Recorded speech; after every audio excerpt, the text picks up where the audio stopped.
October in Colorado gets cold fast, especially up in the mountains where I'd been living since my divorce finalized earlier that year. I'd moved to Granite Falls after signing the papers in August. 33 and starting fresh seemed less pathetic in a place where nobody knew my history. The town had maybe 4,000 people, tucked between peaks that already had snow on them, and I'd rented a cabin about 20 minutes outside the main strip. That Saturday morning, I'd signed up for a trail cleanup event at Bear Creek Trail, one of those community service things I figured would help me meet people who weren't just the cashier at the grocery store or my landlord. The email from the Parks Department said to meet at 8 in the morning at the main trailhead. Bring work gloves if you had them, and they'd provide trash bags and those grabber stick things. I pulled into the gravel parking area around 7:45, counting maybe 15 cars already there. The volunteers stood in a loose circle near the information board, most of them wearing worn hiking boots and flannel jackets, holding steaming cups from their thermoses. I recognized a few faces from town. The woman who ran the bakery, a couple of guys I'd seen at the hardware store, an older man who walked his German Shepherd past my cabin sometimes. Everyone seemed to already know each other, laughing about something someone's kid had done at the school play, discussing whether we'd get early snow this year. I stood at the edge of the group, pulling my work gloves from my jacket pocket, trying to look busy while actually feeling completely out of place. That's when this guy approached me, probably mid-40s, wearing a bright orange vest like the ones road workers use, carrying a clipboard and giving me this huge, welcoming grin that made his whole face crinkle up. "First time volunteering with us?" he asked, and I nodded, grateful someone was actually talking to me. He introduced himself as Nathan, said he'd been organizing these cleanups for about 2 years, really passionate about keeping the trails beautiful for everyone. He had this way of talking where he'd lean in slightly, like whatever you were saying was the most interesting thing he'd heard all day, and he kept touching my elbow when he'd point out different trail sections on the map he pulled from his clipboard. Nathan explained we'd be split into groups of 4 or 5, each taking a different section of the trail system, and that he'd make sure to put me with some friendly folks since I was new. The weird thing was when the actual Parks Department coordinator showed up, a woman named Carol wearing an official uniform with the Colorado Parks logo, Nathan just kept standing there next to me, still holding his clipboard, still wearing that orange vest that I noticed didn't have any official logos or badges on it. Carol gathered everyone together and started explaining the day's plan, pretty much repeating everything Nathan had already told me, except she divided us into groups of 3, not 4 or 5. She assigned me to work with the bakery owner, Janet, and her husband, Tom, pointing out that we'd be taking the lower loop near the river. Nathan wasn't on her list at all, but he just nodded along like he knew exactly what was happening, then told Carol he'd float between groups to help where needed, and she seemed fine with that, though I caught her giving him this quick look I couldn't quite read. We grabbed our supplies, trash bags, those grabber things, a bucket for any broken glass, and headed out onto the trail, Janet chatting away about how they'd been doing these cleanups since they moved here in 2009, asking me about my cabin, whether I'd survived my first real mountain thunderstorm yet. All this normal, small-town, friendly stuff that was actually starting to make me feel welcome. About an hour into the cleanup, we'd filled 2 bags with the usual stuff. Energy bar wrappers, water bottles, cigarette butts, even a busted camping chair someone had just left behind. Tom was telling this story about finding a whole tent full of empty beer cans last year when Nathan appeared on the trail ahead of us, coming from the direction we were heading, rather than from behind where the other groups were working. He waved us over, said he'd spotted what looked like a major dump site just off the trail, maybe 50 feet through the trees. Too much for one person to handle alone. Janet immediately said we should get Carol, that dump sites sometimes had hazardous stuff, but Nathan insisted it was just regular trash, probably from some college kids having a party, nothing dangerous, and he'd already started bagging it up but needed extra hands. Tom checked his watch and mentioned we should probably take our break anyway.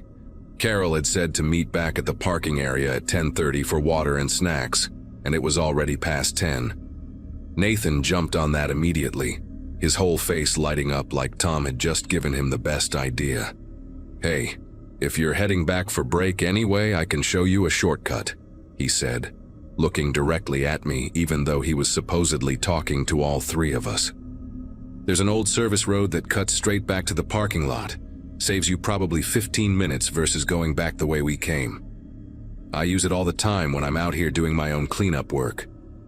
Janet started to say something about sticking to the marked trails, but Nathan was already pointing through the trees to the left, explaining how the old road connected to the back end of the parking area, right where the portable toilets were set up, and we could grab our snacks and be back before anyone even noticed we'd taken a different route. The way he kept focusing on me while he talked, like Janet and Tom weren't even there, made my chest feel tight in this way I tried to ignore. Told myself I was just being paranoid because I'd been alone too much lately. Tom actually seemed interested in the shortcut, started asking Nathan about whether it was the same service road they'd used to bring in equipment when they rebuilt the footbridge last spring. But Janet grabbed her husband's arm, said something about her knee acting up and needing to take the easier path back, the one they knew. Nathan's expression flickered for just a second, this flash of irritation that made him look completely different from the friendly volunteer helper he'd been playing all morning, before the big smile came back. He turned to me then, completely turned his back on Janet and Tom, and asked if I wanted to see the shortcut anyway. Said he could show me real quick while they headed back the long way, and we'd probably still beat them to the parking area. "Always good to know multiple routes," he said, already taking a few steps toward the trees, especially for someone new to the area. "These trails can get confusing if you don't know all the little connections." I actually took a step toward him. Even now, writing this, I can't believe I actually took that step. Started to follow this stranger into the woods just because I didn't want to seem rude or unfriendly. But Janet spoke up, louder this time, almost sharp, saying, "She's with our group, Nathan. Carol assigned the groups for a reason." The way she said his name, with this edge to it, made me stop and really look at her face. Her expression was pleasant enough, still smiling, but her eyes were locked on Nathan with this intensity that made me suddenly very aware that we were pretty far from the parking area, pretty far from the other groups, and that nobody except Janet and Tom actually knew where I was right then. Nathan laughed, this easy, casual sound that didn't match the way his jaw had tensed up, and said sure, of course, he was just trying to be helpful, share some local knowledge with a newcomer.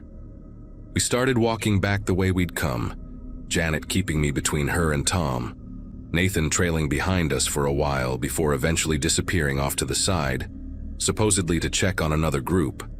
Janet kept up this steady stream of chatter about her bakery, asking if I'd tried her sourdough yet, telling me about the farmers market on Saturdays, normal stuff. But her hand stayed on my arm the whole walk back, gentle but firm, like she was making sure I stayed with them.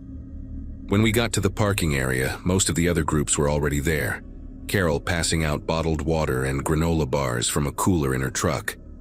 I grabbed my water and walked over to thank Janet for showing me the ropes, and that's when she pulled me aside, glanced around to make sure nobody was close enough to hear, and asked me in this low, careful voice if Nathan had approached me before today, if I'd seen him around town, if he'd maybe been to my cabin. The question made my whole body go cold in this visceral way that finally broke through my polite social programming. I told her no, I'd never seen him before this morning, and asked what was going on, why she was asking. Janet exchanged this look with Tom, one of those married couple conversations that happens without words, before she told me that Nathan had been showing up to these cleanup events for about 6 months. Always had some reason to be there, but was never officially on the volunteer list.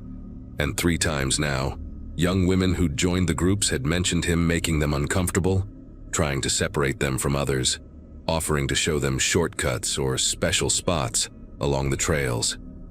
Carol had tried to tell him he needed to register properly if he wanted to volunteer, but he always had some excuse, some reason he was just passing through, just helping out. And since he'd never actually done anything they could report, they couldn't exactly ban him from public trails. I looked around the parking area then, scanning the groups of volunteers who were getting ready to head back out after break, but I didn't see Nathan anywhere. Neither did Janet when I asked her, and that seemed to worry her more than anything else. She grabbed Carol, pulled her over, and quickly explained that Nathan had tried to get me alone on some shortcut trail, and now he'd disappeared. Carol's face went tight, and she immediately did a head count, checking her clipboard against the people standing around, asking each group if everyone was accounted for. That's when we realized Melissa was missing. A young woman from Fort Collins who'd driven up for the event, probably 25 or 26, auburn hair in a ponytail, wearing a Colorado State University sweatshirt. She'd been working with the group on the upper trail, and her team leader said she'd mentioned needing to use the bathroom about 40 minutes ago, headed back toward the parking area where the portable toilets were, and they'd assumed she'd just gone straight to break afterward. Carol called Melissa's phone immediately, and we could all hear it ringing somewhere nearby. This cheerful pop song ringtone echoing from the woods behind the portable toilets, exactly where Nathan had said his shortcut came out. Tom and 2 other guys jogged over to look while Carol called 911, and they found the phone about 30 feet into the trees, lying in the dirt next to a dropped water bottle and 1 work glove. The screen was cracked but still working, and when Carol picked it up with a tissue to preserve any fingerprints, we could all see the text message that was typed but never sent, just sitting there in the message field. "He's not part of the team." The timestamp showed she'd started typing it 28 minutes ago. The police arrived within 15 minutes, benefits of a small town where nothing much happens, and they immediately started searching the woods, brought in dogs within the hour, but Melissa and Nathan were both gone. Just gone, like they'd never existed. Except for that phone and that unsent warning that she'd tried to give someone, probably her friend who was supposed to pick her up later, before Nathan had stopped her from hitting send. The search went on for 3 days. They found Nathan's orange vest snagged on a branch near the river crossing about 2 miles from the trail, and Melissa's other glove further downstream, but nothing else. The police discovered Nathan's truck parked at a different trailhead 5 miles away, one that connected to the same trail system through those old service roads he'd mentioned. Inside, they found maps of the entire trail network, with handwritten notes about quiet spots and low traffic times, plus a notebook with descriptions of various women who'd attended previous cleanup events. Hair color, approximate age, whether they'd come alone, which cars they'd driven. My description was in there from that morning. New, divorced, cabin off Forest Road 7, white Subaru, isolated. The FBI got involved after that, connected Nathan to similar disappearances in Wyoming and Montana, always at volunteer trail events, always targeting women who were new to the area, always vanishing without a trace afterward. They never found Melissa. Her parents came down from Nebraska, stayed in town for 2 weeks, put up posters everywhere, but eventually they had to go home with nothing but questions. The theory was that Nathan had some kind of hideout in the backcountry, maybe an old mining cabin or cave system, somewhere he could disappear to when things got hot. The police searched every structure in a 20-mile radius, used helicopters with thermal imaging, brought in cave specialists to check the old mines, but the mountains up here are vast and full of places where someone who knows the terrain could hide forever. What haunts me most is thinking about those 40 minutes between when Melissa left her group and when we realized she was gone. She must have run into Nathan near the toilets, maybe recognized him from the morning meeting, thought he was safe because he was wearing that official-looking vest, and followed him just far enough into the trees for him to reveal who he really was. Just like I almost did, except I had Janet watching out for me, and Melissa had nobody. I moved out of Granite Falls 2 months later, not because anyone blamed me or treated me differently, but because I couldn't drive past that trailhead without thinking about how close I'd come, couldn't see the mountains without wondering if Nathan was still up there somewhere, watching, waiting for things to calm down so he could come back with a different name, different vest, same friendly smile. Janet helped me pack, and on my last day she told me something that still gives me nightmares. About a month before the cleanup event, she'd seen Nathan at the grocery store, standing near the community bulletin board where I'd pinned a note about looking for hiking buddies since I was new to town. He'd been taking a photo of it with his phone. She hadn't thought anything of it at the time, just figured he was interested in hiking too. But now she wondered if that's how he'd known to target me, if he'd been planning it for weeks, researching where I lived, when I'd be alone, how isolated my cabin was.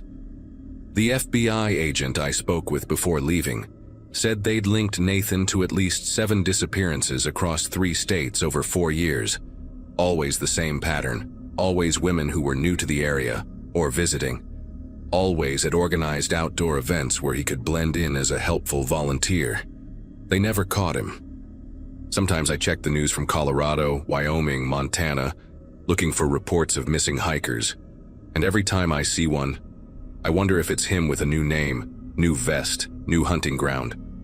But what really keeps me awake at night is knowing that I survived purely by chance, because Janet happened to be protective, because Tom happened to mention the break at the right moment, because something in Janet's voice made me stop walking toward those trees. Melissa probably had those same instincts, probably felt that same chest-tightening worry, but she didn't have a Janet, and that text she tried to send, "He's not part of the team," was her trying to be her own warning system, trying to protect herself or maybe warn others, and it wasn't enough. It's never enough when they know the terrain better than you, when they've had months to plan, when looking helpful is their camouflage.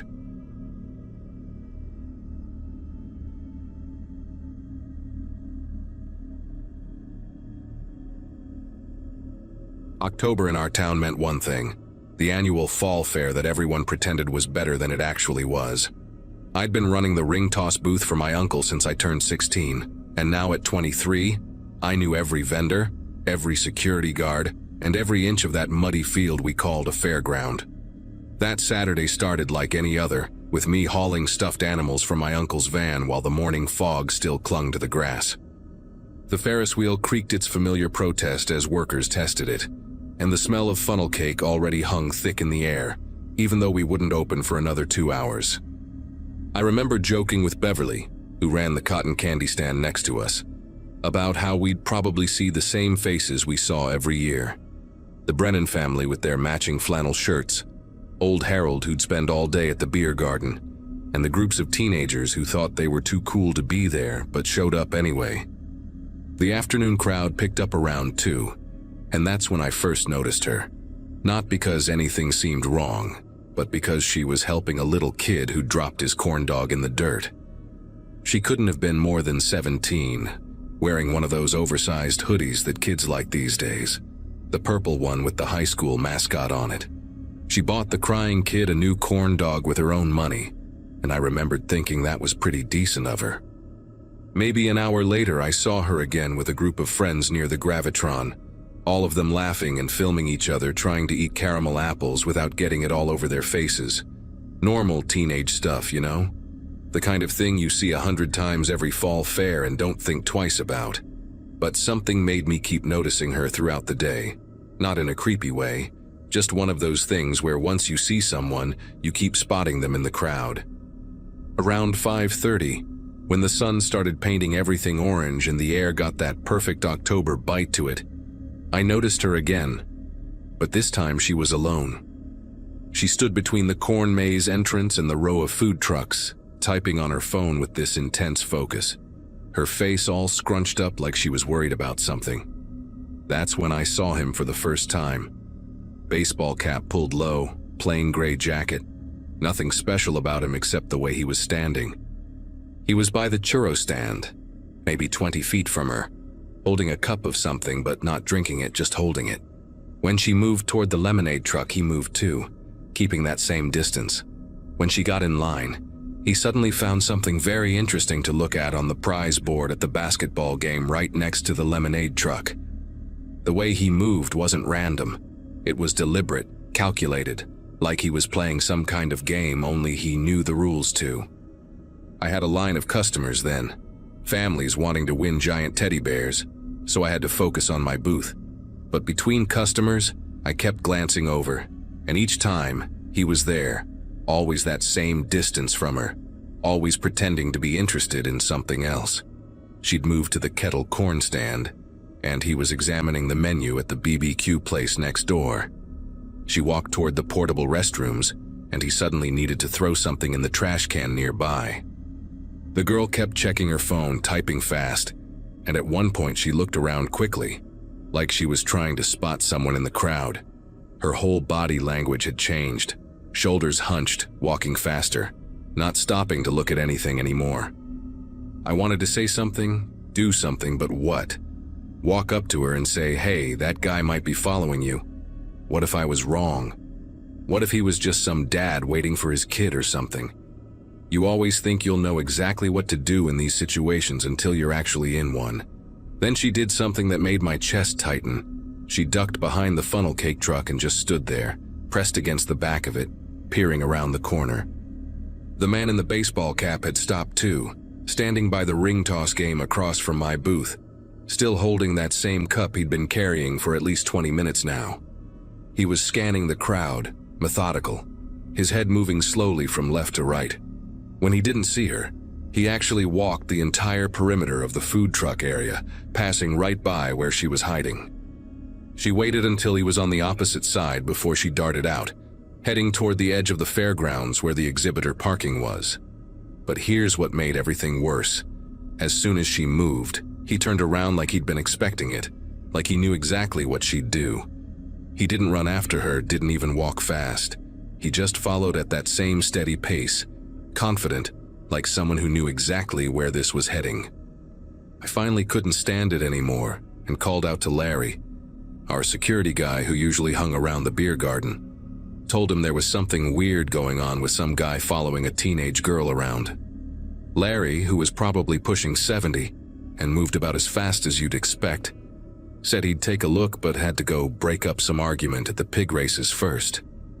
By the time I looked back, the girl was already at the far end of the fairgrounds, near where the exhibitor trucks and employee vehicles were parked. The man had picked up his pace now, closing the distance between them. She was practically jogging, her purple hoodie making her easy to track even in the growing shadows between the vehicles. The last clear view I had was her weaving between two livestock trailers, and him following maybe 30 seconds behind. After that, the crowds, the trucks, and the fading lights swallowed them both. I kept watching that area, waiting to see her come back, telling myself she probably just found her parents' car or met up with friends. But she never came back through the main area. About 10 minutes passed, and I was getting more anxious by the second. I asked Beverly to watch my booth and started walking toward the parking area myself, but it was chaos over there. Hundreds of cars, trucks with horse trailers, RVs, all crammed into a field with barely any lighting. I walked up and down a few rows, calling out, asking if anyone had seen a girl in a purple hoodie, but most people were either inside their vehicles or already heading back to the fair. Then I heard it, a truck engine starting up, that distinct diesel rumble. Through the maze of vehicles, I caught a glimpse of a black pickup truck moving without headlights on, navigating between the rows. It was moving slow and careful, like whoever was driving didn't want to draw attention. The weird part was that everyone else had their lights on. It was getting dark enough that you needed them, but this truck crept through the shadows like it was trying to stay invisible. Reached the exit onto the access road, and only then did the lights flicker on, just as it turned onto the main road and accelerated away. I ran back to find Larry, and this time I wasn't taking no for an answer. Found him by the cotton candy stand, told him we needed to call the real police right now, that I'd seen this girl being followed and now she was gone, and there was this truck that left with no lights on. Larry actually listened this time, maybe because of how panicked I must have looked. He radioed the fair coordinator, and within minutes, we had 2 sheriff's deputies there. I told them everything, about the girl in the purple hoodie, the man in the baseball cap, how he'd followed her to the parking area, the black truck leaving without lights. They took it seriously, started asking specific questions. Did I know who she was? Had I seen either of them before? Could I describe the man better? Problem was, I'd been so focused on his behavior that I hadn't really studied his face. Average height, average build, that gray jacket and baseball cap, probably somewhere between 30 and 45. Could have been anybody. The deputy said they'd checked the security cameras and started walking around asking other vendors if they'd seen anything. That's when things got really bad. About 20 minutes later, While I was still talking to one of the deputies, a woman came running up to us, completely hysterical. She was looking for her daughter, Ashley, 17 years old, supposed to meet her at the main entrance at 7 but never showed up. When the deputy asked what she was wearing, the woman pulled out her phone, showing us a photo from earlier that day, purple hoodie with the school mascot on it. My whole body went cold. The deputy's expression changed completely, and he immediately got on his radio, calling for backup and asking someone to review the security footage right away. The mother kept saying Ashley always answered her texts, always, and she'd sent one message at 6:40 saying some creep wouldn't leave her alone, then nothing. She showed us the text. "Mom, this guy in a baseball cap won't stop following me between the food stands, coming to the car." That was it, the last thing she ever sent. Within an hour, the whole fairground was swarming with police. They shut down all the exits, started checking every vehicle trying to leave, interviewing everyone they could find. They pulled the security footage from the 3 cameras they had, one at the main entrance, one by the ride ticket booth, and one overlooking part of the parking area. The footage was grainy and mostly useless, but that last camera caught something. At 6:52, you could see Ashley walking alone toward the back section of the parking area, moving fast. 6:53, a figure in what looked like a baseball cap following the same path. 6:54, nothing, just empty frame.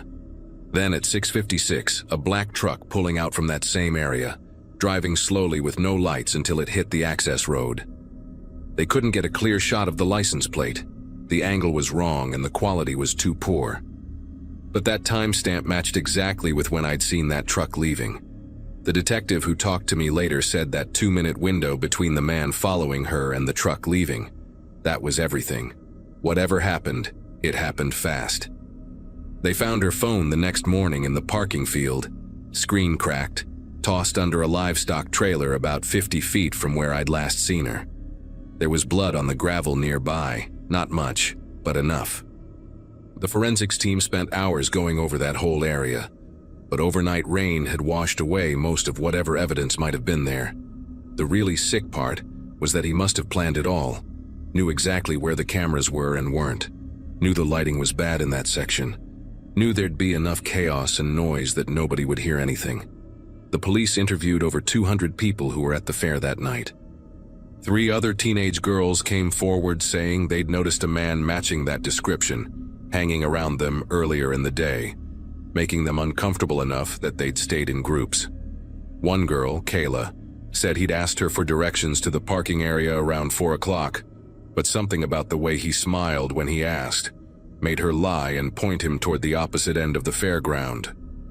She said his teeth were too white, like those fake veneers people get, and he had this smell like cigarettes covered up with too much cologne. Details that haunt you afterwards, wondering if you could have done something different. They never found Ashley. They never found the truck either, even though the police put out an alert across 3 states. The FBI got involved after a week, connected it to 2 other similar disappearances at county fairs in the past 3 years. Same pattern, teenage girl alone, man in a baseball cap, vehicle leaving the scene right after. They think he scouts the fairs during the day, picks his target, waits for the right moment when they're separated from their group. Patient, methodical, invisible in the crowd of ordinary people just trying to enjoy their day. I quit working at the fair after that. Actually, I quit a lot of things. Moved back in with my parents, started seeing a therapist who says survivor's guilt is common even when you weren't the direct victim. But I can't stop replaying that day, seeing all the moments I could have done something different. Should have left my booth, approached her directly, walked her to security myself, gotten a better look at his face, memorized that truck's license plate. The fair still happens every October, but I don't go. Beverly told me they added more cameras and hired real security guards now, not just retirees looking for extra cash. But Ashley's still missing, and somewhere out there, that man in the baseball cap is probably walking through another crowd, holding another cup he's not drinking, watching.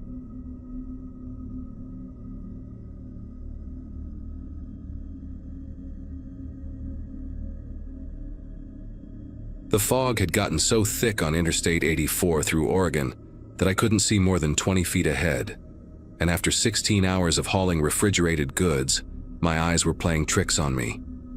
I'd been driving trucks since my divorce papers got finalized in 2011, and at 41, I figured I'd seen every weird thing these highways had to offer. The dashboard clock showed 2:47 a.m. when I spotted the Cascade View Rest Area sign emerging from that thick soup of white. My bladder had been screaming for the past hour, and the coffee thermos I'd drained somewhere around Baker City wasn't helping. The parking lot lights were mostly off when I pulled in, which should have been my first warning. Only one sodium lamp flickered near the main building, casting these long, distorted shadows across the empty spaces. Construction barriers lined half the lot, and a sign reading "Closed for renovation, no facilities available" stood crooked against some orange cones. This was supposed to be October peak travel season, but the place looked like it had been abandoned for months. But that single restroom light glowing through the fog, right there in the men's room window, told a different story. Maybe the construction crew left it on, or maybe they kept one bathroom operational for emergencies. Either way, my options were limited to either using that bathroom or pissing in a bottle in my cab like some rookie. I grabbed my flashlight from the door pocket and killed the engine. The silence hit different out here. Not peaceful, but heavy, like the fog was swallowing every sound before it could travel. My boots crunched on loose gravel as I walked toward that lone light, passing abandoned construction equipment and stacks of concrete barriers. The door handle felt colder than it should have, even for an autumn night, and when I pushed it open, the hinges screamed like they hadn't been touched in weeks. Inside, the fluorescent light buzzed and flickered, giving everything this sickly, greenish tint. The renovation hadn't reached this bathroom yet, but it looked rough. Cracked tiles, rust stains running down from the faucets, and that smell of old bleach mixed with something else I couldn't place. 3 stalls lined the left wall, all with their doors hanging slightly open except the middle one, which was shut tight. A backpack sat on the floor next to the sinks, one of those expensive hiking types with all the straps and clips. Strange thing to leave behind, I thought, walking closer to check it out. The main compartment hung open, and right there on top of some crumpled clothes sat an iPhone, propped up against the fabric. The screen was still on, still recording video, the red recording button blinking at the top. My first instinct was to call out, ask if anyone was there, but something about the setup made me pause. The phone's battery showed 12%, and the recording timer read 3:47:23. Almost 4 hours of continuous recording. Who leaves their phone recording for 4 hours in an abandoned rest stop bathroom?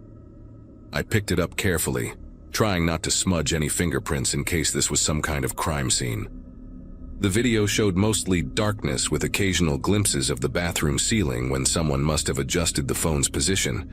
I started scrubbing backward through the footage, watching shadows move in reverse, until I hit something that made me stop breathing. There was a person in frame, someone wearing a baseball cap pulled low, standing in front of that closed middle stall. The timestamp showed 11:14 p.m., which meant this happened just a few hours ago. The person in the video stood perfectly still, just facing that stall door like they were waiting for something. Then they knocked. 3 slow, deliberate raps that echoed in the empty bathroom. A voice came from inside the stall, muffled but clearly terrified, saying something I couldn't quite make out.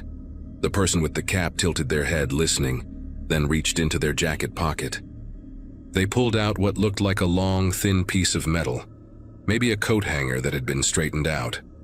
They slid it through the gap between the door and the frame, working it around like they knew exactly what they were doing.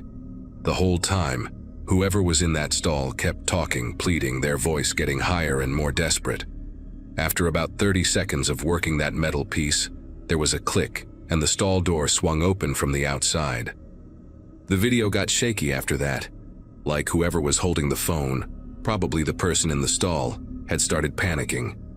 But in those last few seconds before the recording angle went wild, I saw the person with the cap step into the stall, saw them reaching forward with both hands, and then the phone must have fallen, because suddenly it was just showing the backpack's interior. The audio kept going though, Shuffling sounds, something being dragged across the tile floor, and then footsteps walking away. After that, nothing but the buzz of the fluorescent light for the next 3.5 hours. I looked at that middle stall, still closed tight, and noticed something I'd missed before.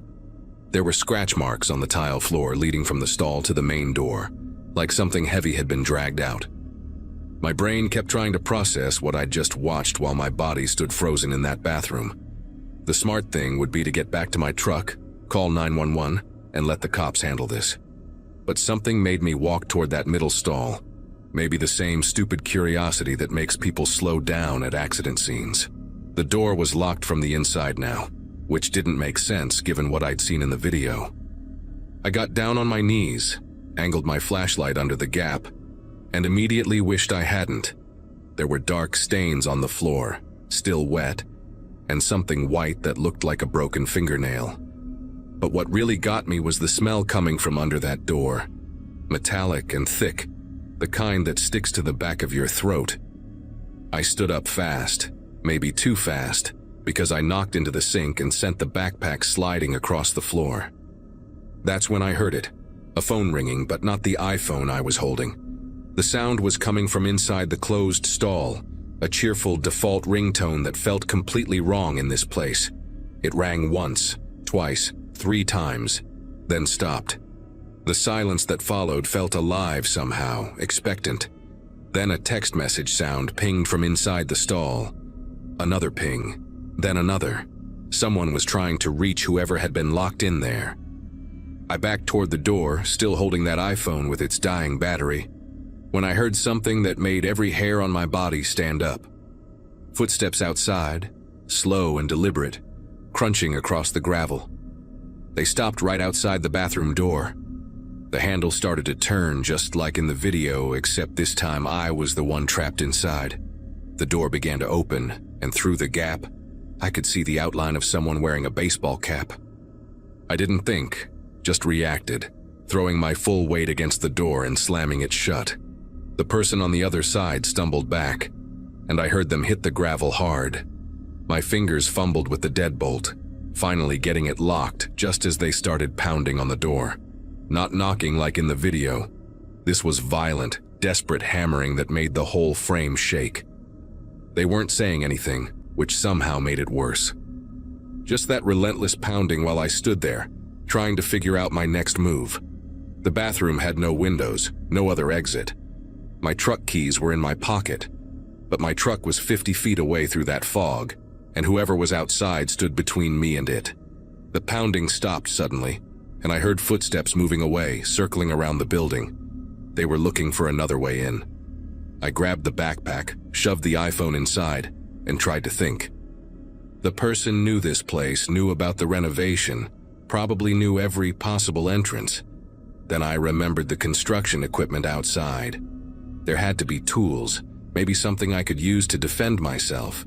The footsteps had moved to the back of the building now, and I could hear metal scraping against metal. They were trying to pry open a service door or ventilation grate. I turned off my flashlight and stood in the flickering green light, listening to them work.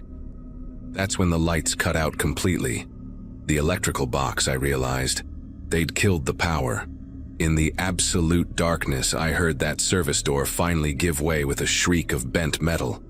They were inside the building now, somewhere in the walls or ceiling, moving through the renovation areas. I could hear them crawling through the space above, tiles shifting and creaking under their weight. I knew I had maybe 30 seconds before they found a way to drop down into the bathroom.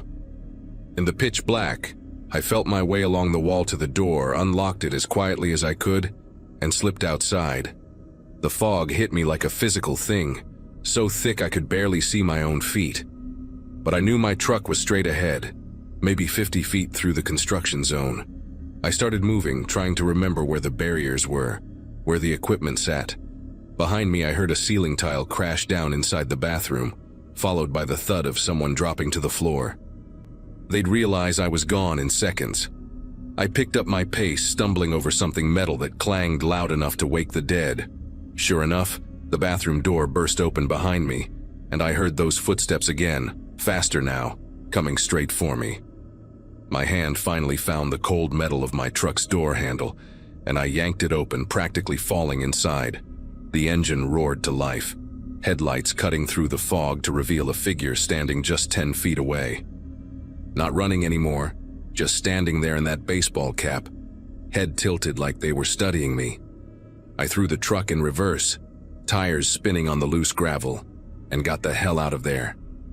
As I pulled onto the highway, I grabbed my CB radio with shaking fingers and called in an emergency to any trucker or cop who might be listening. 20 minutes later, I met 2 state troopers at a gas station and led them back to the rest stop. We found the bathroom exactly as I'd left it. The backpack, the phone still recording though, now dead. The scratch marks, the blood. But when they finally got that middle stall open with bolt cutters, it was empty except for more blood and a wallet belonging to someone named Brandon Hewitt. The cops took everything as evidence, launched a whole investigation.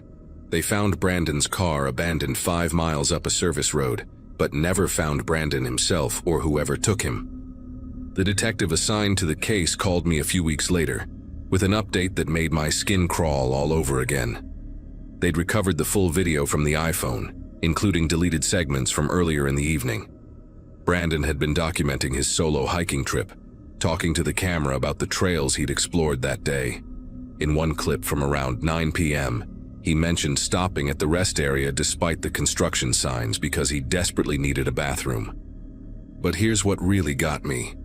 In the background of that video, barely visible in the corner, there was someone already there, sitting in a van in the far corner of the parking lot. Just sitting there in the dark, waiting. The police enhanced the image and found something else. Construction equipment in the van's back window that matched tools stolen from a worksite 40 miles away. Whoever this person was, they'd been using closed rest stops as hunting grounds, knowing travelers would still stop despite the warnings, knowing they'd be isolated and vulnerable. I don't drive that route anymore. Switched to a completely different corridor, even though it adds 3 hours to my deliveries. The cops never found the person in the baseball cap, never found Brandon, never even identified who was driving that van. They put out warnings, increased patrols at rest stops, but nothing ever came of it. Sometimes I wonder if that person is still out there, maybe at a different rest stop, maybe with a different method, just waiting in the dark for someone desperate enough to ignore a closed sign. I kept a copy of one frame from that video, the one where you can just barely make out the figure standing by my truck as I drove away. Something about their posture, the way they just stood there watching me leave. It wasn't disappointment or anger. It was patience. Like they knew there would be others, knew there always would be. And the worst part? They were probably right. Every night, someone somewhere pulls into an empty rest stop, sees that one light still on, and decides to risk it.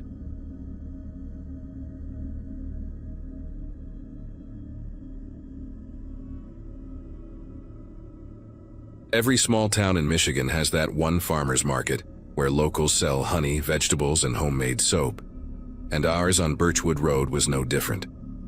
I'd been managing a coffee shop downtown since graduating with my photography degree, 24, and still trying to figure out if I'd made the right choice. Jenna had been my closest friend since freshman year of high school. She was the one who dragged me into that first photography class, insisting I had an eye for composition even when I couldn't see it myself. That Saturday afternoon, we were helping her younger sister with an environmental science project about seasonal changes in local ecosystems. Behind the market, there was this incredible stretch of woods where the maple trees turned burnt orange every fall, perfect for the shots we needed. We'd been planning this for weeks, waiting for the leaves to hit that perfect point between green and brown. The afternoon started out completely normal, almost boring even. We'd been there since around 2, taking macro shots of decomposing leaves, fungi growing on fallen logs, and the way afternoon light filtered through the canopy. Jenna was lying flat on her stomach, trying to get the perfect angle on some mushrooms growing at the base of an oak tree, while I was adjusting my tripod near a cluster of ferns about 20 feet away. The market was winding down for the day. We could hear vendors packing up their trucks in the distance, that familiar sound of wooden crates being stacked and truck doors slamming. The woods felt peaceful, just the occasional rustle of squirrels gathering acorns and the distant hum of the highway beyond the tree line. I remember checking my phone and seeing it was almost 4:30, thinking we should probably wrap up soon before we lost the good light.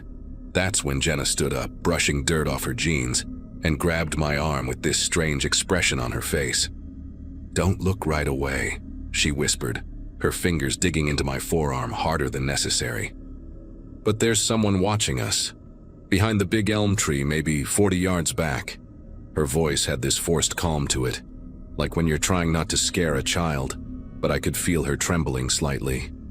I kept fiddling with my camera settings, pretending to review the shots on my LCD screen while slowly angling myself to get a better peripheral view. At first, I thought maybe it was just another photographer or someone from the market taking a walk. But then I saw him. A man in dirty brown work boots and what looked like a canvas jacket, crouched low between two trees, holding something up to his face. The way he was positioned, completely still except for the slight movement of his hands adjusting whatever he was holding, made every nerve in my body start firing warning signals. I forced myself to laugh at something on my camera screen, nudging Jenna like we were just looking at photos together. "Pack up naturally," I said through my smile, keeping my voice light and steady. "We're leaving right now."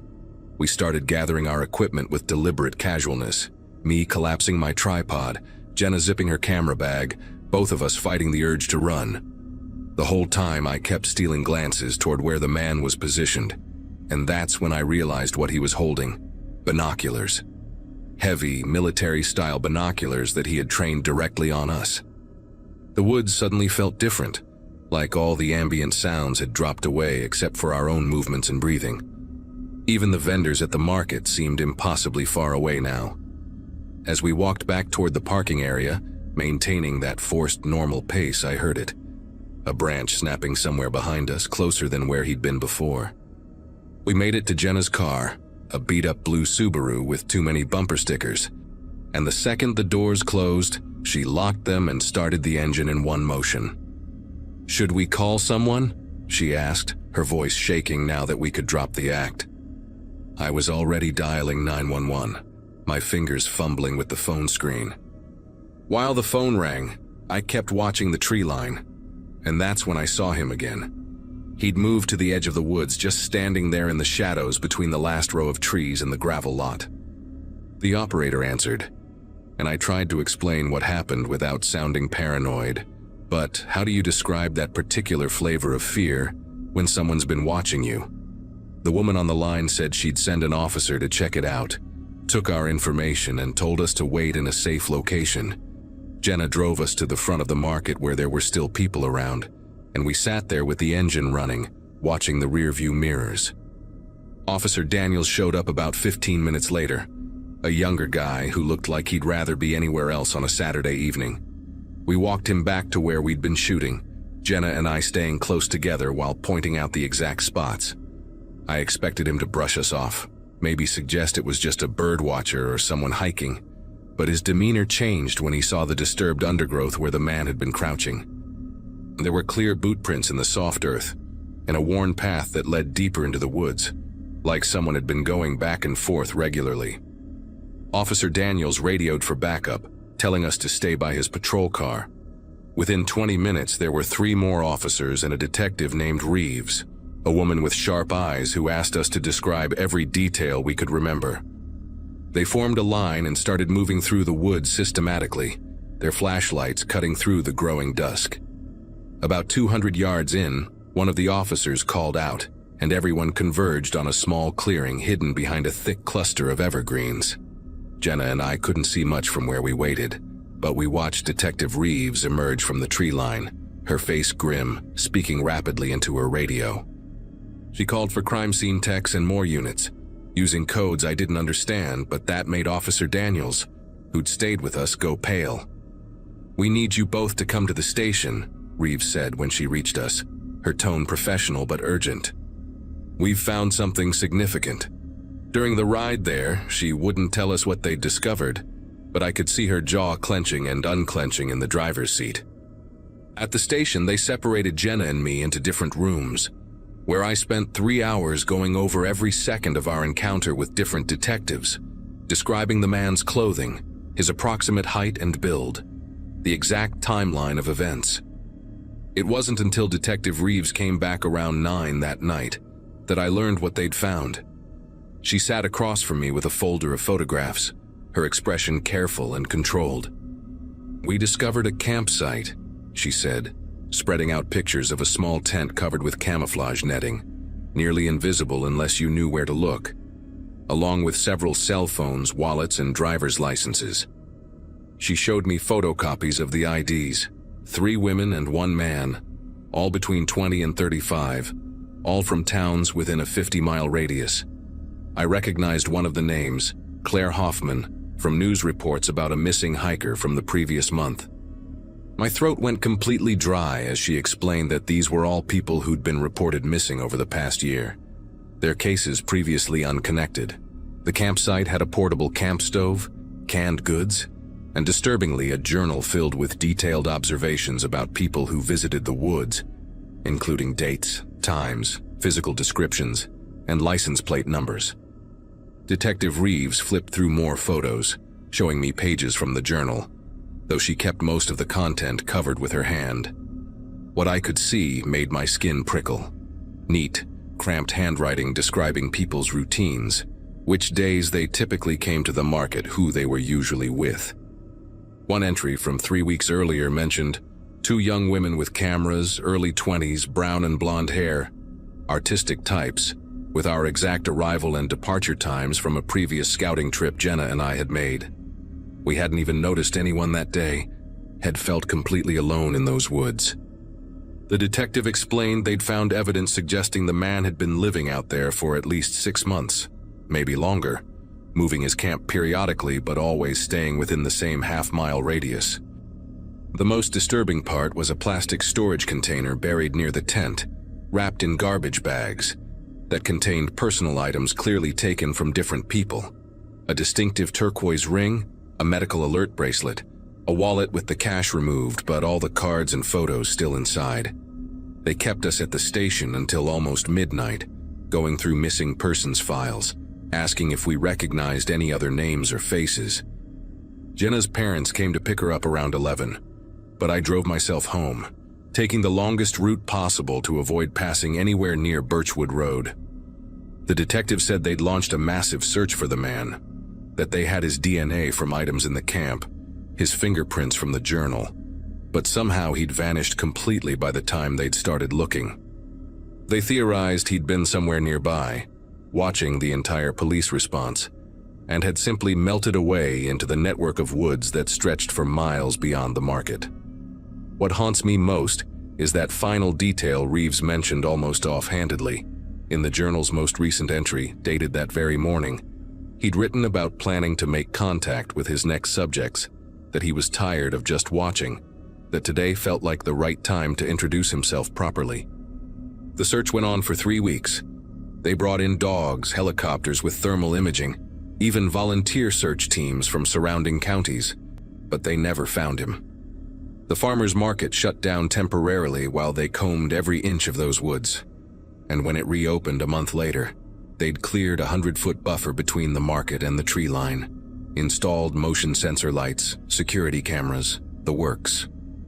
Detective Reeves called me about 2 months after everything happened to tell me they'd connected the items in the tent to 4 missing persons cases, but they still had no idea who the man was, no matches in any database, no missing person report that fit his description.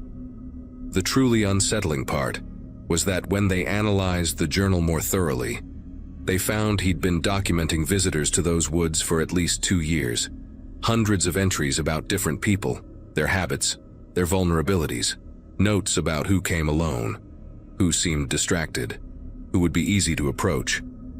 They arrested someone about 8 months later, a drifter they picked up 3 states over who matched our description, but it wasn't him.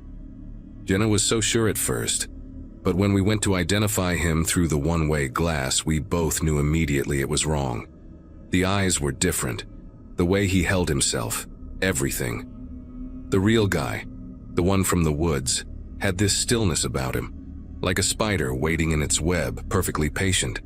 This wasn't him. The case went cold after that, though Detective Reeves assured us they'd keep it open indefinitely. Jenna moved away the following year, said she couldn't drive past that market without feeling sick. I still live here, still manage the same coffee shop, but I've never gone back to those woods. Sometimes customers mention hiking back there, taking their kids to pick wild blackberries in the summer. And I want to grab them, tell them what we found, warn them about what might still be out there. But I don't. I just suggest other places they might enjoy more. Places with better trails, better berries, better anything to keep them away from those trees where someone once sat watching, writing, waiting for the perfect moment that, thank God, never came for us.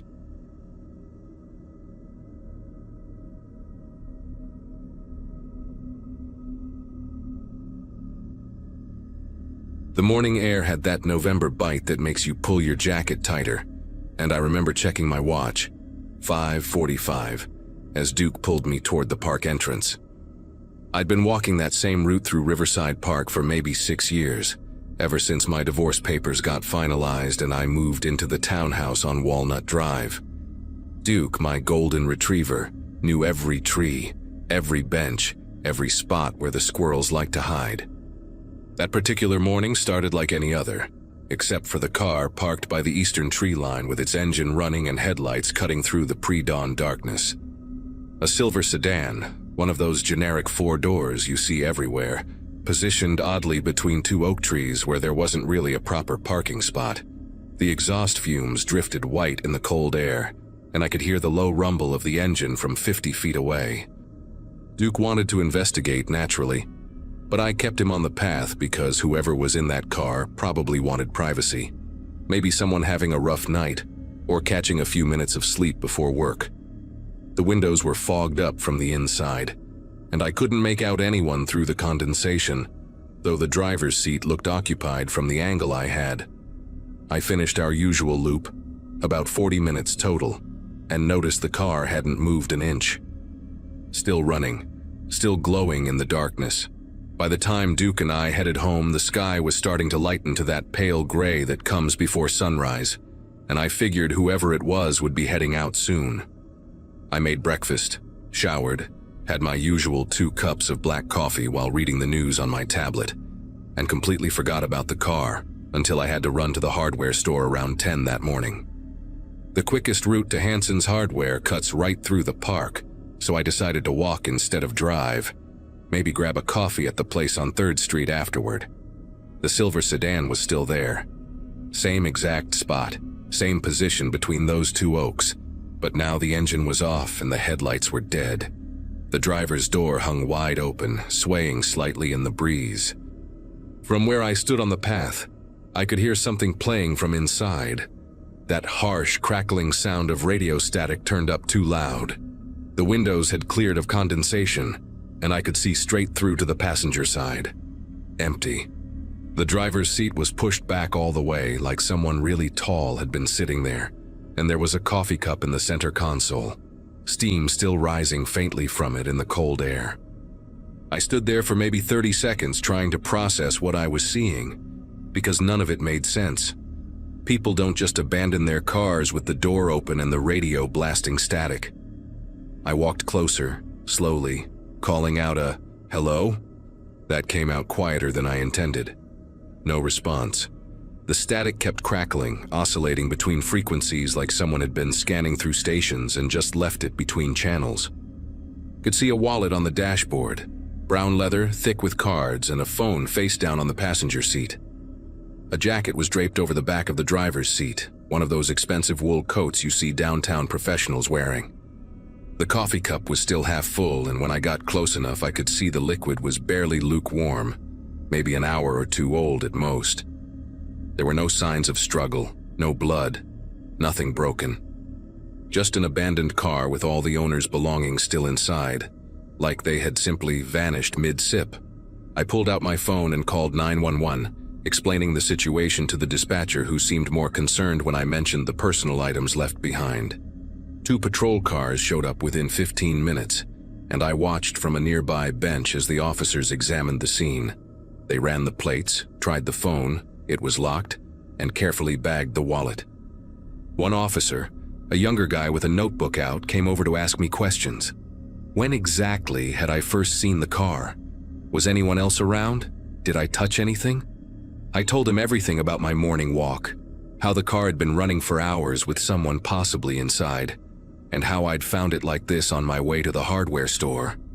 He wrote it all down, occasionally glancing back at his partner who was on the radio, probably running the owner's information from the registration. The officer's partner, an older woman with sergeant stripes, walked over with a concerned expression that made my chest tighten. She asked me to describe again exactly what I'd seen that morning, specifically about whether I was certain someone had been in the driver's seat. I explained about the fogged windows, the angle of my view, how I couldn't be completely sure but it looked occupied. She nodded slowly, then told me the car belonged to a Jason Whitmore, age 41, an insurance adjuster from Fairview Heights about 20 minutes away. His wife had called him in missing when he didn't come home from what was supposed to be a quick evening drive to clear his head. That was yesterday evening, which meant the car had been running in that spot for over 12 hours, maybe more, before I first saw it. The timeline made even less sense now. Why would someone sit in an idling car all night, then disappear right when the park started getting foot traffic? They brought in a K9 unit around noon, a German shepherd named Rex, who immediately picked up a scent from the driver's seat. The dog led his handler straight from the car toward the tree line, nose to the ground, tail rigid with focus. About 30 yards into the woods, Rex stopped at a fallen log and started circling, whining in that way police dogs do when they've found something significant but confusing. The handler called for the sergeant, and they spent several minutes examining the area. I couldn't see what they were looking at from where they had me wait, but I heard one officer radio for additional units and mention something about unusual ground disturbance. They started stringing up yellow tape between the trees, expanding the perimeter, and that's when they told me I needed to leave the scene but to stay available for follow-up questions. I gave them my contact information and walked home the long way, avoiding the park entirely, my mind racing through possibilities. The local news picked up the story by evening. Local man vanishes from park, investigation ongoing. But they had even less information than I did. I couldn't stop thinking about that coffee cup still steaming in the cold. Jason Whitmore had been sitting in that car, drinking coffee, probably listening to the radio, and then just... what? Got out and walked into the woods? But why leave everything behind? Why leave the door open and the radio playing? I learned from the news report that he had no history of mental illness, no financial troubles, no reason to disappear. His wife described him as a devoted father of two, steady and predictable, the kind of man who called if he was going to be 10 minutes late. The reporters interviewed a few people at the park, including Mrs. Grayson, who walked her poodles there every morning, and she mentioned seeing the car too. Said she'd noticed it because the headlights were so bright they hurt her eyes when she passed. 3 days passed before the police called me back. Detective Angela Foster wanted to meet in person. Said she had some follow-up questions about what I'd observed. We met at the station, in one of those small rooms with uncomfortable plastic chairs and fluorescent lights that hum just loud enough to be annoying. She pulled out a file thick with papers and photographs and asked me to look at something. The photos showed the area where the dog had stopped, that fallen log and the ground around it. In one picture, I could see what looked like drag marks in the dirt, leading from the log deeper into the woods. Another photo showed Jason Whitmore's shoe, a brown Oxford, found about 50 yards from where the dog lost the scent. Just one shoe, the left one, laces still tied. Foster asked if I'd seen anyone else that morning, any other cars, anyone on foot near the woods. I hadn't, and I told her so, but then I remembered something that seemed insignificant at the time. There had been a maintenance van in the park parking lot when I'd arrived that morning, one of those white vans with no windows in the back and a ladder on top. I'd noticed it because it was parked crooked, taking up 2 spaces, and it had mud splattered all up the back doors even though it hadn't rained in over a week. The detective's expression changed when I mentioned this, and she asked me to describe everything I could remember about the van. I couldn't recall any company name or logo, just that it was white, dirty, and had that ladder. She wrote everything down, then showed me another photograph. This one was from a traffic camera on Riverside Drive, time-stamped at 4:17 that morning. A white van, no visible plates, turning into the park entrance. 23 minutes before I arrived for my walk. Foster explained they'd found similar tire tracks near where Jason's shoe was discovered, and they were trying to trace all white vans registered in the county, but without plates or distinguishing marks, it was slow going. Detective Foster then told me something that made my whole body go cold. They'd found evidence of at least 3 other similar incidents in parks across the state over the past 8 months. Same pattern every time. A car found running or recently abandoned, personal items left behind, the owner vanished without a trace. 2 of the cases had similar tire tracks nearby, possibly from the same or similar vehicle. The victims had nothing in common, different ages, genders, professions, cities. The only connection was that they'd all been alone in isolated areas during early morning or late evening hours. She said they were working with state police now, treating it as a possible serial abduction case. They'd analyzed Jason's coffee cup and found traces of something unusual.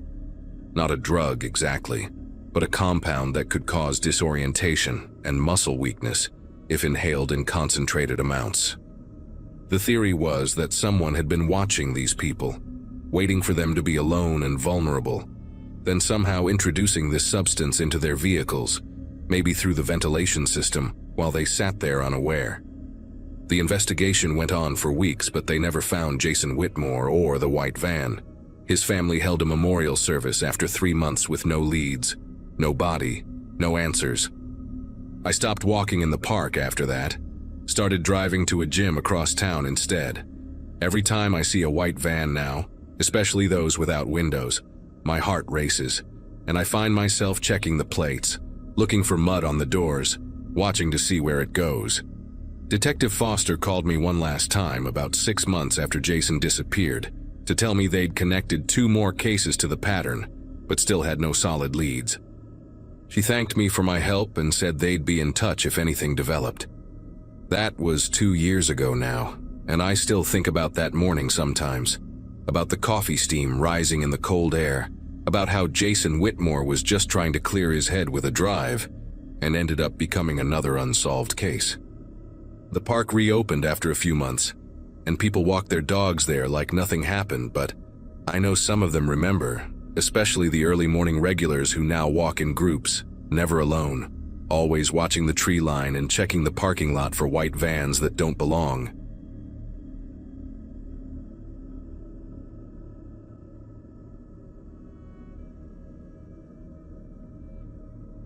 Coach Bryant kept us late that Thursday, running penalty kicks until our legs felt like rubber and the field lights had to come on. I remember jogging down Sycamore Avenue afterward with my cleats bouncing against my backpack, thinking about the geometry test I hadn't studied for yet, and whether Mom had made her famous Thursday night lasagna. The neighborhood was settling into that quiet hour when everyone's inside starting dinner, and I could smell wood smoke from someone's fireplace mixing with the wet leaves that covered most of the sidewalks. My 13th birthday was coming up the next month, and I was already planning my argument for why I deserved a new phone, practicing the speech in my head as I walked the familiar 20-minute route home from school. Every house along Sycamore looked warm and lived in, porch lights beginning to glow, except for the Brenner place. 3 stories of rotting wood and broken dreams that had been sitting empty since before we'd moved here 5 years ago. The realtor sign had fallen over so many times they'd finally just removed it, and now the house just sat there, making everyone walk a little faster when they passed by. That evening changed everything though, because as I was doing my usual quick walk past the property, trying not to look at the overgrown hedge that had swallowed half the front gate, I caught movement in the second-floor window facing the street. A person was standing there, about 3 feet back from the glass, completely motionless like they were watching something specific down below. The failing light made it hard to see details, but I could make out a tall frame wearing what appeared to be a long dark coat, maybe navy or black, with their arms hanging straight down at their sides in this weirdly formal way. My first thought was that someone had finally bought the place and was probably measuring for curtains or checking out the view, so I did what any polite kid from the suburbs would do. I raised my hand in a friendly wave. The figure didn't acknowledge me at all, didn't even shift their weight or turn their head slightly, just continued that perfect stillness that made my neck prickle for reasons I couldn't explain. Friday's practice ended at the same time, and I found myself oddly anxious as I approached the Brenner house on my walk home. Part of me expected to see a moving truck or some sign of life, maybe contractors' vehicles or a dumpster for renovation debris, anything that would explain yesterday's visitor. But the place looked exactly the same.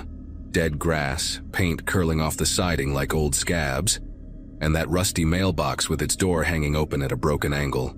I slowed down as I got closer, pretending to adjust my backpack straps while really scanning the windows for any sign of movement. The late afternoon sun hit the glass at a different angle than the day before, and I could see straight through most of the first floor. Nothing but empty rooms and what looked like water stains spreading across the ceiling. Then my eyes traveled up to that second floor window, and there they were again. Same exact spot, same dark coat, same unnaturally rigid posture. This time I stopped completely, standing right there on the sidewalk to get a better look, and I noticed something that made my throat go dry.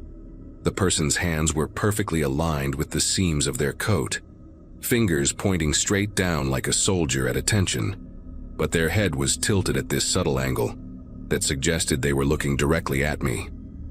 I stood there for maybe 10 seconds that felt like 10 minutes, having this bizarre staring contest with someone whose face I couldn't quite make out, before my courage cracked and I practically jogged the rest of the way home. The logical part of my brain kept trying to rationalize it. Maybe it was a security guard checking on the property, or someone from the bank that probably owned it doing inspections. But security guards move around. They check different rooms. They don't stand in the exact same position in the exact same window at the exact same time 2 days in a row. That night at dinner, I pushed my food around my plate while Mom talked about her day at the dental office where she worked, and Dad scrolled through his phone reading news articles out loud, and I kept almost saying something about the Brenner house but couldn't figure out how to explain it without sounding like a paranoid kid. Finally, when Mom asked why I wasn't eating much, I just said practice had been really tough and excused myself to do homework, even though I spent most of the time looking up the Brenner house online, finding nothing except a few old real estate listings from 2012 with photos that showed empty rooms and descriptions about great potential and perfect for renovation. The weekend gave me a break from walking past the house, but I couldn't stop thinking about that figure in the window. Saturday morning, while Mom drove me to my friend Kevin's house, I made her take Sycamore Avenue instead of our usual route, claiming there was construction on Oakwood Drive. As we passed the Brenner place, I pressed my face against the car window trying to see up to the second floor, but the angle was wrong, and the sun's glare made it impossible to tell if anyone was there. Mom didn't even glance at the house, just kept talking about how she'd run into Kevin's mother at the grocery store, and how they were thinking of putting in a pool next summer. I wanted to ask her if she knew anything about the Brenner house, who owned it, why it had been empty so long, but something held me back. Maybe because I knew she'd want to know why I was asking, and I wasn't ready to explain that I'd been seeing someone in there who stood frozen like a department store mannequin for exactly 1 hour every evening. Monday came too fast, and as I sat through practice, I kept checking the sky, watching the sun sink lower, calculating whether I could convince someone's parent to give me a ride home instead of walking. But when Coach Bryant finally blew his whistle and everyone started packing up, I knew I had to see if the pattern continued. My teammate Oliver lived roughly in my direction, and I walked with him for the first 10 minutes, talking about the upcoming game against Riverside Middle. But when we reached the corner where he turned off toward his street, I was alone again. The Brenner house loomed ahead, and this time I noticed something new before I even got close. The porch light was on. Not the weak, flickering kind of light you'd expect from an old bulb that someone forgot about, but a strong, steady glow that made the peeling paint and broken railing look even worse by comparison. I slowed my pace, counting my steps, trying to delay the moment when I'd have to look up at that window. And when I finally did, my whole body went cold despite the sweat from practice still drying on my skin. The figure was there, but this time they weren't alone. There was another person standing in the window directly beside them, wearing an identical dark coat, maintaining that same perfect stillness with their arms pressed against their sides. Two of them now, both facing the street, both positioned exactly 3 feet from the glass, their heads tilted at precisely the same angle like they'd been arranged by someone obsessive about symmetry. The new person was shorter, maybe 5'8" compared to the original 6 feet, but everything else about their posture and positioning was disturbingly identical. I actually took a step backward into the street, nearly getting clipped by a passing minivan whose driver honked and yelled something I didn't process, because I couldn't look away from those windows. The worst part was that even with the porch light illuminating more of the house's facade, I still couldn't make out their faces, just dark shapes where features should be, like someone had taken an eraser to their heads and left only shadows. My brain scrambled for explanations. Mannequins, cardboard cutouts, some kind of weird art installation. But deep down I knew these were real people because I could see the subtle rise and fall of their chests, barely perceptible, but definitely there, proving they were breathing, alive, waiting. I ran the rest of the way home, my backpack slamming against my spine with each stride, and burst through our front door so hard that Mom dropped her coffee mug in the kitchen. She rushed over asking what was wrong, if someone had chased me, if I was hurt, and I just stood there panting, trying to figure out how to explain what I'd seen without sounding completely insane. Finally, I told her everything. The figure in the window, how they appeared every day at the same time, and now there were 2 of them, just standing there watching the street. Mom's face went through several expressions, from concern to confusion, to something that looked almost like recognition, and she made me sit down at the kitchen table while she called Dad to come home from his office early. While we waited, she kept asking me specific questions. Was I sure they were real people? Had they ever tried to communicate with me? Had I seen them anywhere else? And her voice had this careful quality, like she was trying not to scare me more than I already was. Dad arrived within 20 minutes, still wearing his work clothes but with worry lines creasing his forehead, and Mom repeated everything I'd told her while I sat there nodding and adding details when she missed something. They exchanged these meaningful looks that parents do when they think kids aren't paying attention, and then Dad said we were all going to take a drive to the Brenner house right now, together, to see what was going on. The sun had already set by then, and as we pulled up to the curb across from the house, the porch light was still glowing strong, casting weird shadows through the overgrown bushes. Dad told us to stay in the car while he walked up to the front door, and I watched him climb those creaky steps, his silhouette brave against that harsh light, before he knocked 3 times on the door that I was certain nobody would answer. He waited maybe 30 seconds, knocked again louder, then walked around the side of the house with his phone flashlight on, disappearing from view while Mom reached back to squeeze my shoulder. When he came back 5 minutes later, his face was pale and he was already dialing someone on his phone, speaking in a low, urgent voice to whoever answered about needing a patrol car at the Brenner house immediately. While we waited for the police, Dad got back in the car and locked all the doors, which he never did in our neighborhood, and told us that the back door had been forced open recently. The wood splintered around the lock. He'd looked through the windows with his flashlight and seen sleeping bags, food wrappers, and bottles scattered across the floor of what used to be the living room, clear signs that people had been staying there.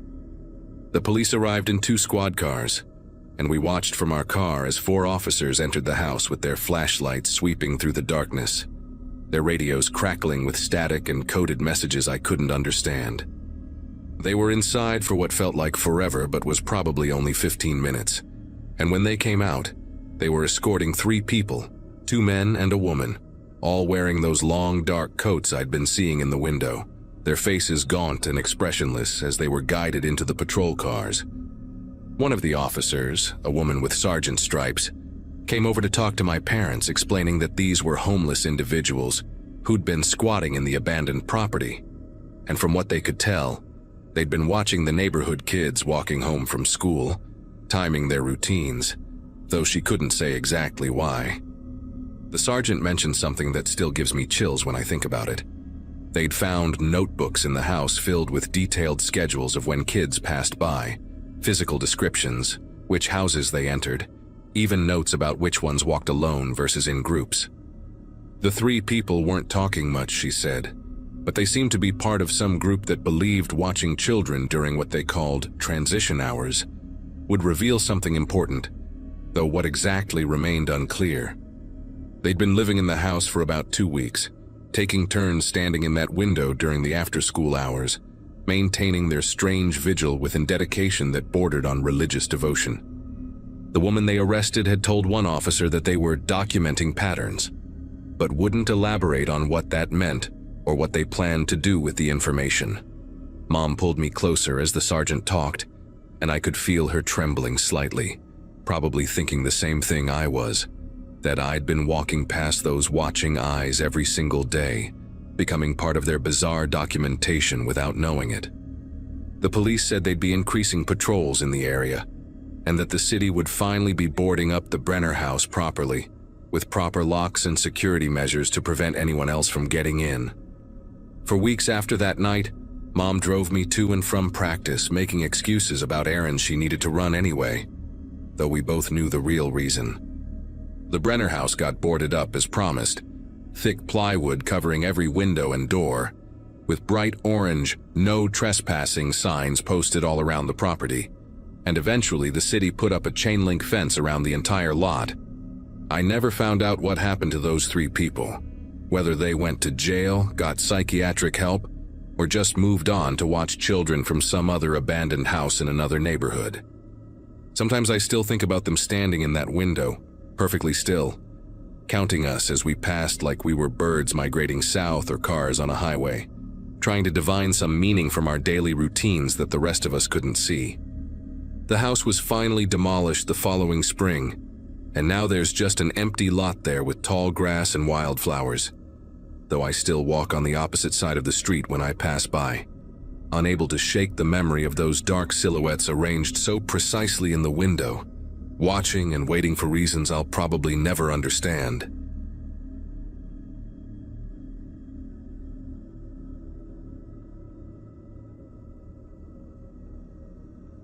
Teaching English in a small Polish village wasn't exactly what I'd pictured doing after finishing my master's degree, but here I was, 6 months into a language exchange program about an hour outside Krakow. The village had maybe 2,000 people, most of them elderly farmers or young families who commuted to the city for work. That Monday evening in November started like every other weekday, conjugating verbs with bored teenagers, stopping at the only restaurant that served food past 7 for some potato and cheese pierogi, then heading to my landlady's house to pick up Buddy. Pani Nowak had broken her hip 2 weeks earlier, and since her daughter lived 3 hours away in Warsaw, I'd volunteered to walk her golden retriever twice a day. Buddy was this gorgeous, calm dog who never pulled on the leash and always waited patiently while I fumbled with my keys in the dark. The arrangement gave me something to do besides scroll through social media in my tiny apartment, and honestly, having a dog around again made the whole foreign experience less lonely. My usual route with Buddy took us through the newer part of the village, past identical brick houses built in the 80s, but that night he had other plans. The moment we stepped outside, he started pulling toward the old cemetery road, this narrow path that ran between the church and the eastern cemetery wall.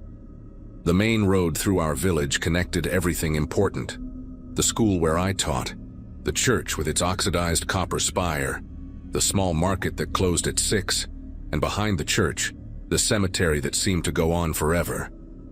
I tried steering Buddy toward our regular direction, but he planted his paws and whined, something he never did.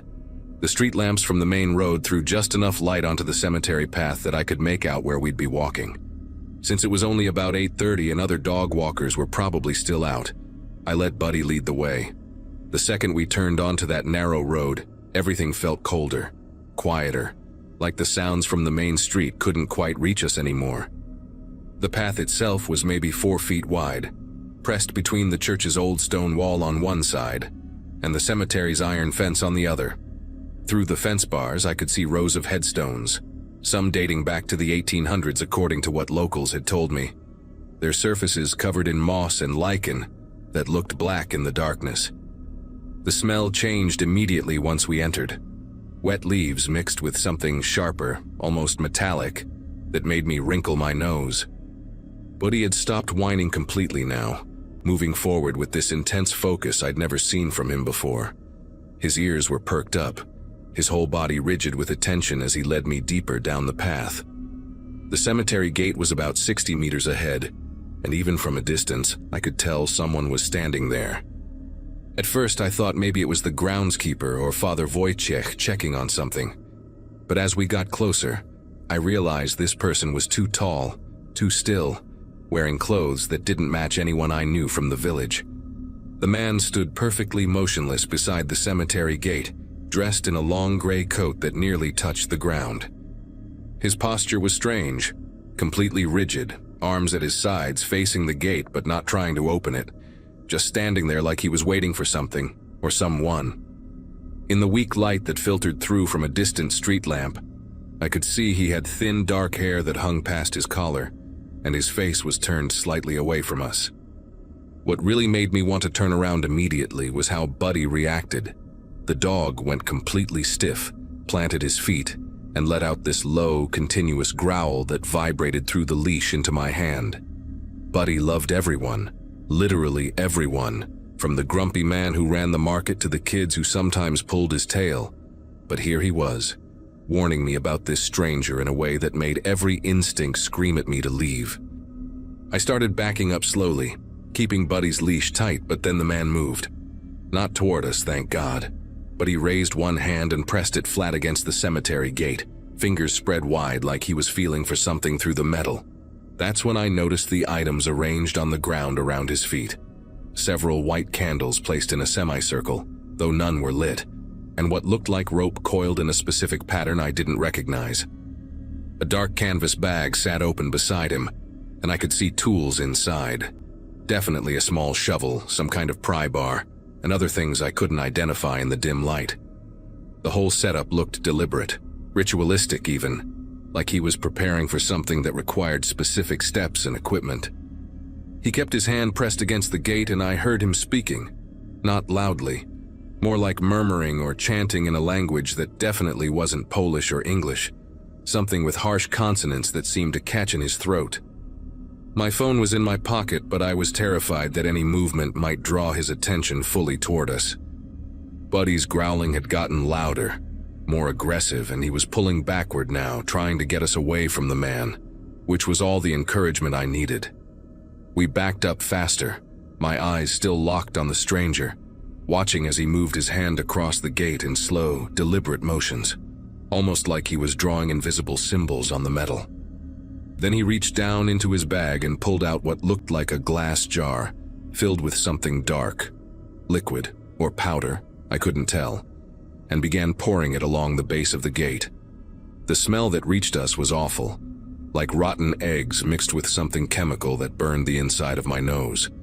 That's when I finally turned and ran, Buddy racing beside me, both of us sprinting back toward the main road like our lives depended on it.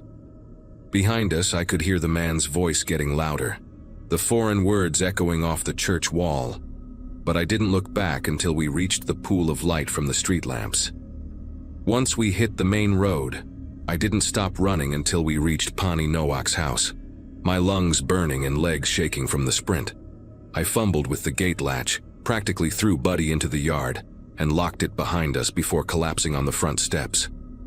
Part of me wanted to call the police right then, but what would I even say? That I saw a creepy guy standing by the cemetery with some candles and rope. They'd probably think I was just another paranoid foreigner who'd watched too many horror movies. Plus, my Polish wasn't great when I was calm, and right now I could barely form coherent thoughts in English. I decided to wait until morning, maybe talk to Father Wojciech first since it was his church's cemetery. I brought Buddy inside, gave him extra treats for being such a good guard dog, and tried to convince myself that what I'd seen was just some local tradition I didn't understand, maybe someone visiting a grave in their own peculiar way.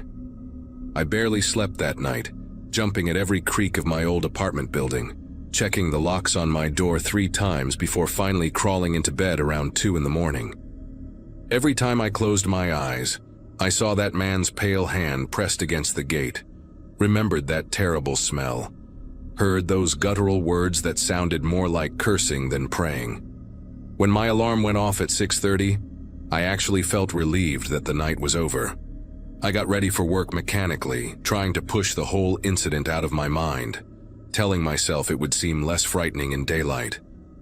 But when I walked to school that morning, taking the long way to avoid the cemetery road completely, I saw 2 police cars parked outside the church and yellow tape blocking off the entrance to that narrow path. My heart started racing again as I watched officers walking in and out, their faces serious, some of them taking photos of something I couldn't see from where I stood. I stood there frozen for probably 5 minutes watching the police activity before Marta, one of the other teachers at school, came up beside me and grabbed my arm. She looked pale, almost sick, and immediately started talking in rapid Polish before remembering to switch to English for my benefit. Someone had tried to dig up one of the old graves during the night, she said. The grave of some wealthy merchant from the 19th century who'd been buried with his jewelry, according to local legend. The groundskeeper had found the scene early this morning when he came to unlock the cemetery for elderly parishioners who liked to visit graves before morning mass. But it wasn't just the attempted robbery that had everyone shaken, it was how the person had tried to do it. The police had found exactly what I'd seen the night before. Melted candles arranged in a perfect semicircle, rope tied in intricate knots around the iron fence posts, and strange symbols drawn on the gate with what turned out to be a mixture of sulfur and coal dust. The worst part, Marta whispered while glancing around nervously, was what they found inside the partially dug grave. The coffin had been pried open just enough to reach inside, but whoever did it hadn't taken anything. Instead, they'd left something behind. She wouldn't tell me exactly what, just shook her head and muttered something about old superstitions and things better left buried. The police were calling in specialists from Krakow, she said, people who dealt with cases involving what she called unusual circumstances. I wanted to tell her about what I'd seen, about the man in the gray coat, but my throat felt tight and the words wouldn't come. She must have noticed something in my expression because she squeezed my arm harder and asked if I was feeling all right. If I'd heard anything strange last night since my apartment was only a few blocks away. I just shook my head, mumbled something about needing to get to class, and walked away on unsteady legs. I taught my classes that day in a complete fog, going through the motions while my mind kept replaying what I'd witnessed. During lunch break, I finally worked up the courage to approach one of the police officers still at the scene, a younger guy who looked less intimidating than the others. In my broken Polish mixed with English, I managed to explain that I'd been walking my landlady's dog the previous night and had seen a man near the cemetery gate around 8:30. His whole demeanor changed immediately. He called over his supervisor, pulled out a notebook, and started asking detailed questions. What did the man look like? Tall, thin, long gray coat, dark hair past his collar. Did I see what he was doing? Setting up candles, rope, had tools in a bag. Did he see me? Maybe. His head turned slightly, but he didn't follow us. They exchanged meaningful looks when I mentioned the strange language he'd been speaking, something that sounded ancient and harsh, definitely not any European language I recognized. They caught him 3 days later, trying to break into another cemetery 2 villages over, using the exact same method: the candles, the rope patterns, the sulfur mixture on the gates. Turned out he was part of some group that believed old graves contained not just treasures, but specific items needed for their rituals, things that had been buried with the dead for protection or punishment centuries ago.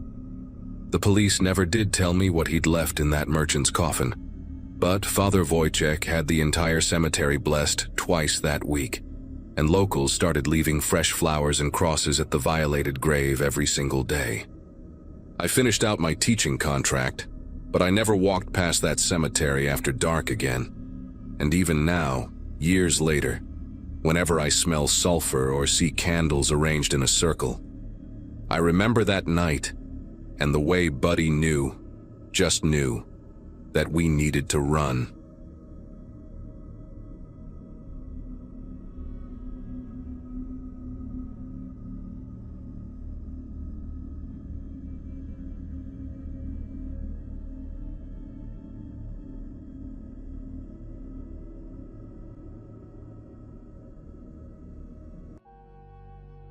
Hello everyone.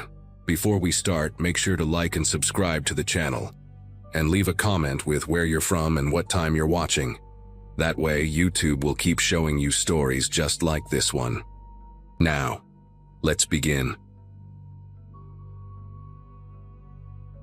Grandma Eloise passed away on a Friday morning in April 2024, and by Sunday afternoon, I found myself sitting cross-legged on the floor of her bedroom closet, surrounded by decades of her life packed into cardboard boxes.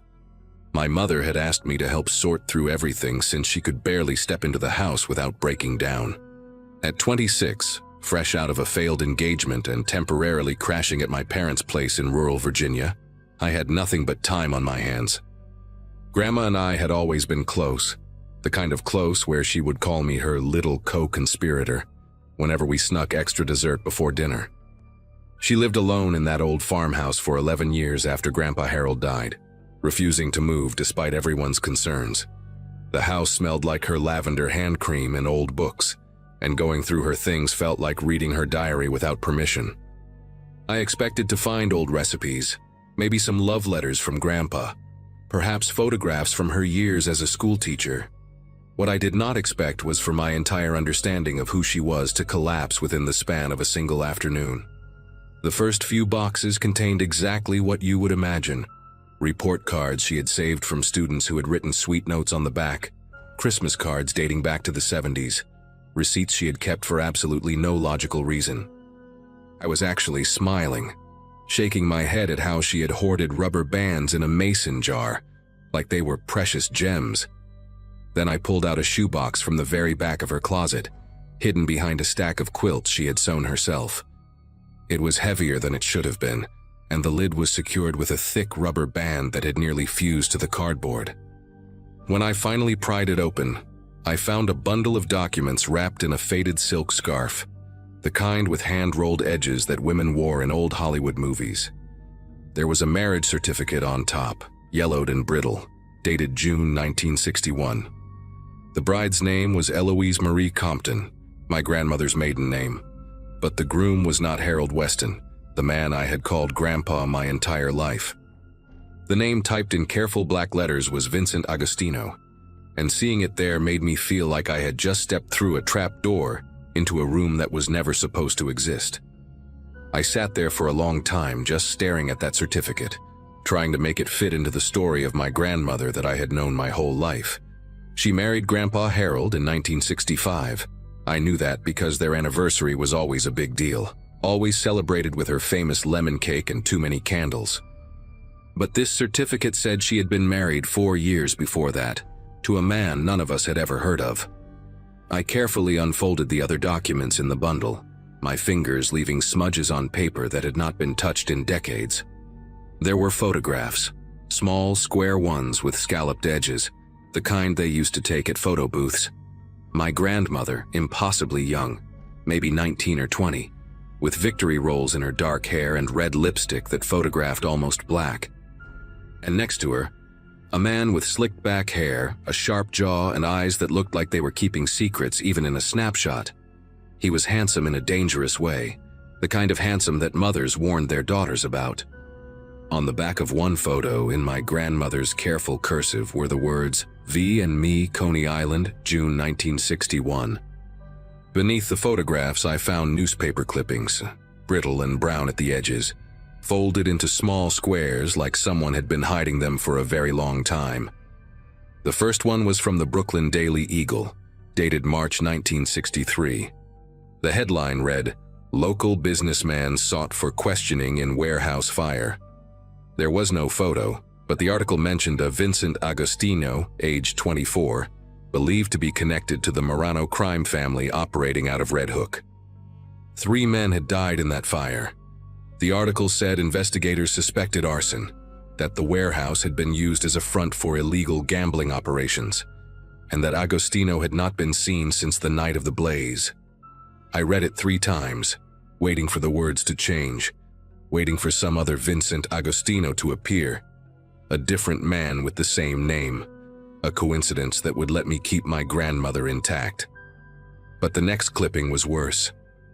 It was from 2 weeks later, a smaller article buried on page 6, reporting that Vincent Agostino was now considered a missing person. His car had been found abandoned near the docks in Staten Island, doors open, keys still in the ignition. There was blood on the front seat. He was never seen again. My hands moved on their own after that, pulling out more papers, more secrets. There was a letter, handwritten on plain white paper, no envelope, no date.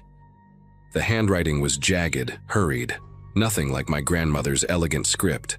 It read, "Ellie, by the time you read this, I will be gone.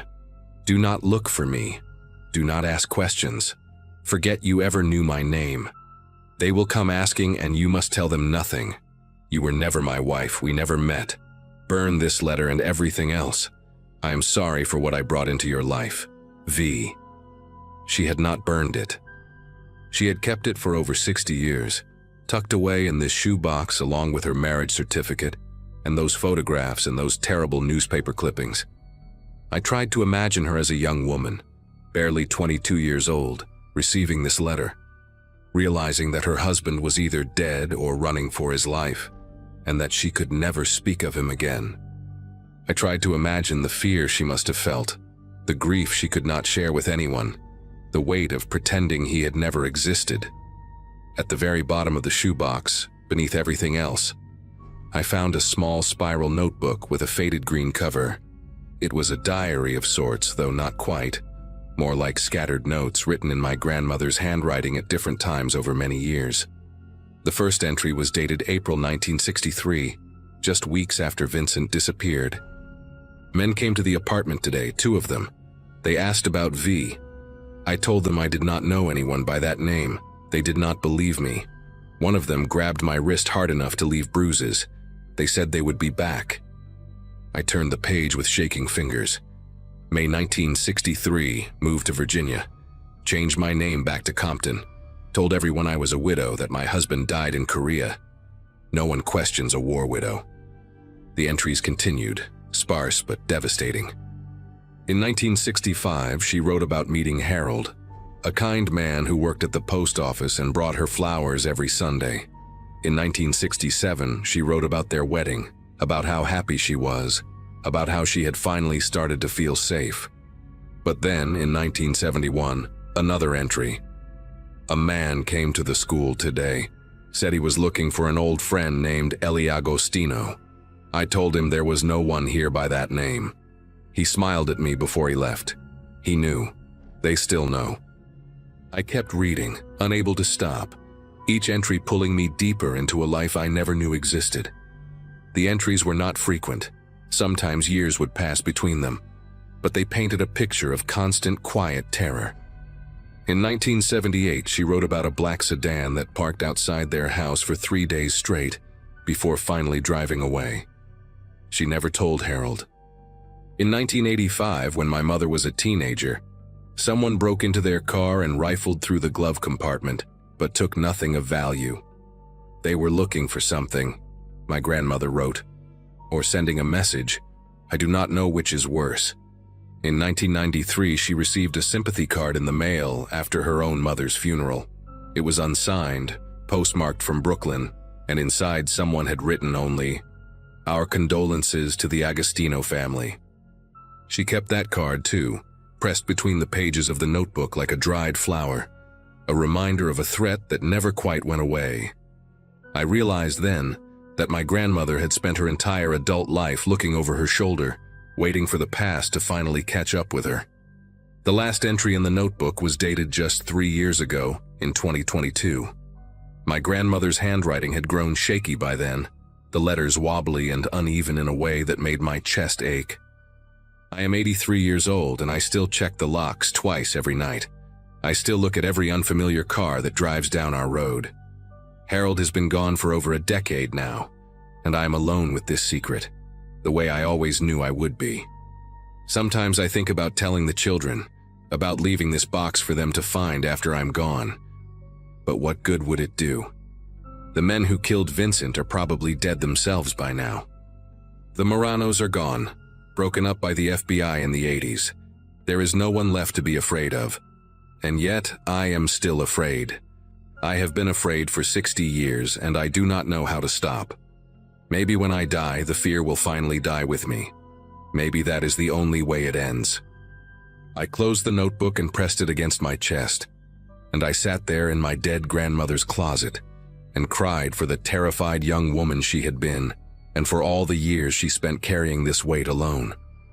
I do not know how long I stayed in that closet. The light coming through the bedroom window had shifted from afternoon gold to the soft gray of early evening by the time I finally pulled myself together. I put everything back in the shoebox, the certificate, the photographs, the clippings, the letter, the notebook, and I carried it downstairs to the kitchen table. My mother was coming back the next morning to continue sorting through things, and I had a decision to make. Did I tell her? Did I show her this box and watch her entire understanding of her own mother collapse the way mine had? Grandma Eloise had kept this secret for over 60 years. She had protected her family from this knowledge, had borne the weight of it alone so that they would never have to be afraid the way she was afraid.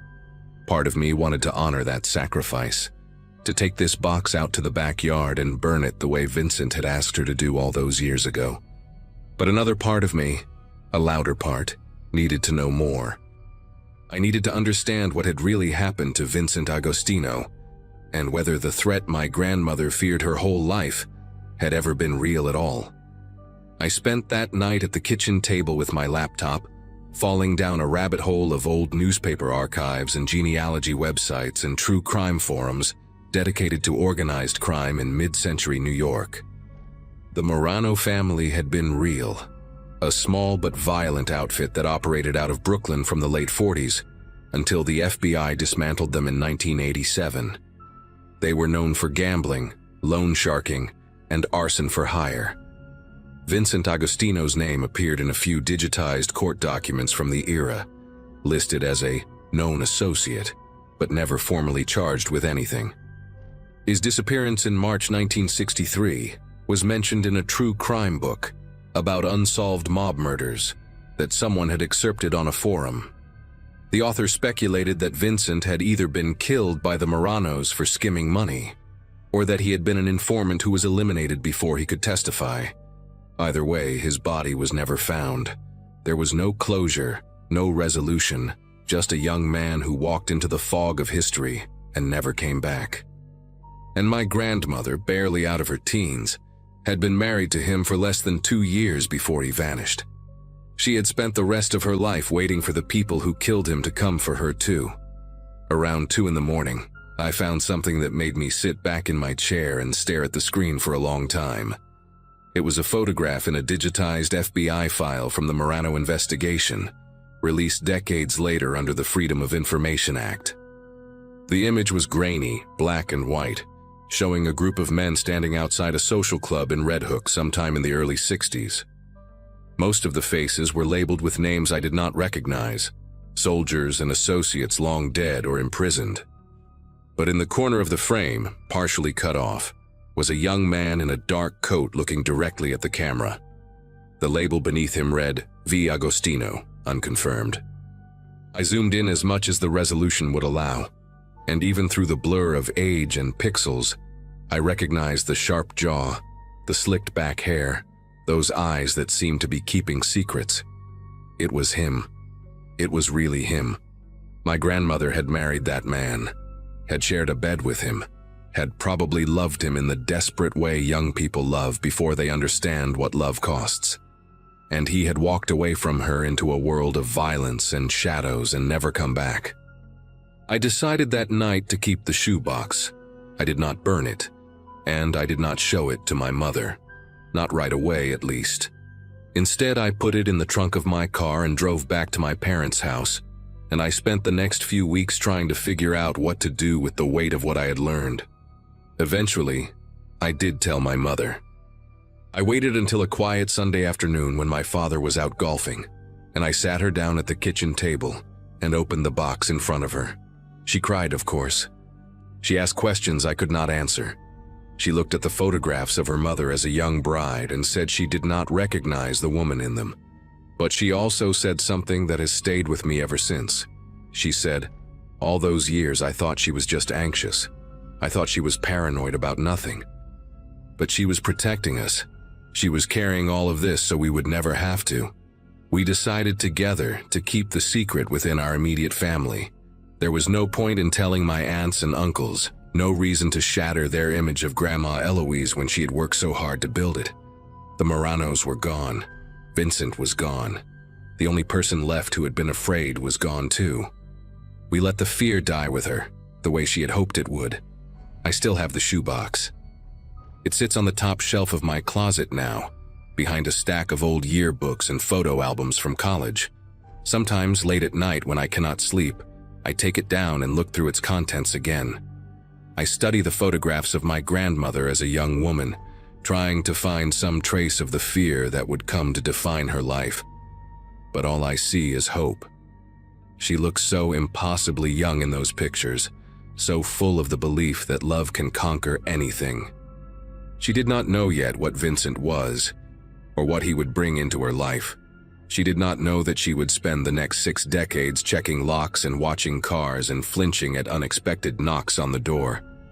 I think about her often now, not the grandmother I knew with her lemon cake and her lavender hand cream, but the frightened young woman who reinvented herself completely just to survive. She built a whole life out of silence and secrets, and she did it so well that none of us ever suspected a thing. I do not know if that makes her brave or tragic or both, but I know this. She loved us enough to carry this burden alone, and she was strong enough to never let it break her. That is the woman I choose to remember.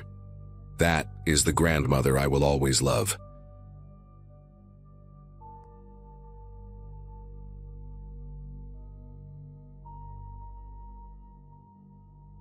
A cream-colored envelope changed everything, though I did not know it yet when I pulled it from the mailbox 5 days after we buried Dad.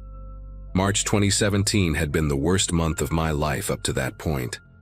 My father died of a heart attack in his recliner, alone in the Rochester apartment where he raised my sister and me after our mother walked out. I was 24, working at a small accounting firm downtown, and my sister Tessa had just turned 22, still finishing her nursing degree while pulling night shifts at an assisted living facility. We were broke, grieving, and completely unprepared to handle the logistics of death. Dad never talked about what he wanted for a funeral, never talked about money, never talked about anything personal really. His past was the one subject guaranteed to make him leave the room. Grandparents, aunts, uncles, cousins, none of them existed as far as we knew. He raised us like he had appeared from nowhere, a man without a history, and we stopped asking questions years ago because the silence that followed hurt too much. The letter inside that envelope came from Scottsdale, Arizona, written in elegant cursive on thick stationery that smelled faintly of lavender. A woman named Lorraine Prescott claimed to be our grandmother, our father's mother, someone whose existence he had hidden from us our entire lives. She wrote that she and her husband Donald had been searching for us for years, that our father cut off all contact when he left home decades ago, and they never understood why. She found out about his death through an obituary search online, and her letter overflowed with grief and regret and desperate hope.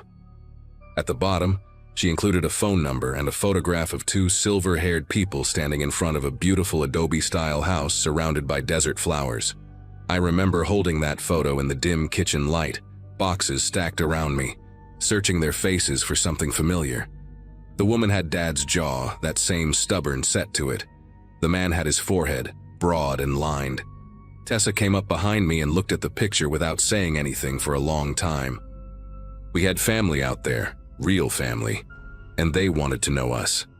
Tessa was the one who called them first. She always had more courage than me, more willingness to take risks, and I think the grief made her hungry for connection in a way I did not fully understand at the time. Lorraine answered on the second ring and immediately started crying. this soft, broken sound that made my sister tear up too. They talked for almost an hour that first night, while I sat on the couch pretending to sort through old bills, listening to Tessa describe our childhood, our father, the life we had lived without knowing they existed. Lorraine sounded warm and gentle, asking questions about our jobs, our health, our dreams for the future. She kept saying how much we sounded like our father, how happy she was to finally hear our voices. By the time Tessa hung up, she was convinced these were good people who had been wronged by a son who refused to forgive whatever happened between them. I wanted to believe it too. We were orphans now, both parents gone, and the idea of grandparents felt like a life raft in the middle of a dark ocean. Over the following weeks, the phone calls became a regular occurrence, sometimes with Lorraine, sometimes with Donald, occasionally with both of them on speakerphone. They asked about everything, our favorite foods, our allergies, whether we had any health problems growing up. Lorraine mentioned that heart disease ran in the family and urged us to get checkups, said she worried about us now that our father was gone. Donald talked about his own health struggles, a kidney condition that required dialysis 3 times a week, and how grateful he was for modern medicine. They offered to help with our father's remaining debts, sent a check for $5,000 that arrived in a padded envelope with another handwritten note. We deposited it feeling guilty and relieved at the same time. When they invited us to visit them in Arizona for a week, all expenses paid, Tessa accepted before I could even think of a reason to hesitate. Part of me felt uneasy, a small voice asking why Dad had cut these people off so completely, but I pushed it down. I told myself he was just a difficult man who held grudges. I told myself we deserved this chance at having a family again. We flew into Phoenix on a Friday afternoon in late April, and Donald picked us up at the airport in a silver Mercedes that still had that new car smell. He was thinner than he looked in the photograph, his skin carrying a grayish tint that I now recognize as the pallor of someone whose kidneys are failing. But his handshake was firm and his smile seemed genuine, crinkling the corners of his pale blue eyes as he loaded our bags into the trunk. Lorraine was waiting at the house with a spread of food that could have fed 10 people. Homemade lasagna and fresh bread, and a chocolate cake she said was our father's favorite when he was a boy. Their home was even more beautiful than the picture suggested, all terracotta tiles and high ceilings and windows that looked out onto the desert mountains. They had prepared a guest room for each of us, decorated with fresh flowers and soft towels and little baskets of toiletries. Everything felt too perfect, like a movie set designed to make us feel welcome, but I chalked it up to wealth and eagerness. These people had money and they wanted to impress the grandchildren they had never met. The first 2 days were wonderful, or at least they seemed that way on the surface. Lorraine took us shopping and bought Tessa a turquoise necklace that cost more than my monthly rent. Donald showed us his vintage car collection in the garage, 5 gleaming vehicles that he polished himself every Sunday morning. They told us stories about our father as a child, how he loved baseball and hated vegetables, how he used to build model airplanes in his room for hours. I learned that he had a dog named Chester who died when he was 12, and that he cried for a week straight. These details made me ache for the man I had lost, and also made me angry at him for keeping this from us. On the second night, Donald mentioned casually that he had scheduled us appointments at his personal physician's office for Monday morning. Just routine checkups, he said, since we were in town and it was important to know our family medical history. He would cover the cost, of course. Lorraine nodded and added that the doctor could run some blood work, check our kidney function and liver health, make sure we were in good shape. Tessa thanked them without hesitation. I said nothing, but something cold settled into my chest that I could not name. Monday morning came, and Donald drove us to a medical complex on the east side of Scottsdale, a sleek building with tinted windows and a lobby that looked more like a luxury hotel than a clinic. The physician, a tall man named Dr. Ashford with a silver goatee and an expensive watch, greeted Donald like an old friend. They shook hands and exchanged small talk about golf, while Tessa and I sat in the waiting room filling out paperwork. The forms asked detailed questions about our medical history, surgeries, medications, family illnesses going back 3 generations. There was an entire section about organ donation preferences and whether we had ever been tested for tissue compatibility. I stared at those words for a long time, my pen hovering above the page. When I asked the receptionist why they needed this information for a routine checkup, she smiled and said it was standard procedure, nothing to worry about. Dr. Ashford called us back one at a time. He examined me thoroughly, more thoroughly than any doctor ever had, checking my blood pressure, listening to my heart, pressing on my abdomen with cold fingers. He drew 6 vials of blood and asked me to provide a urine sample. Before I left, he mentioned that he wanted to schedule an ultrasound of my kidneys for later in the week, just to establish a baseline for future reference. I found Tessa in the waiting room looking pale and quiet, her arm wrapped in a bandage from her own blood draw.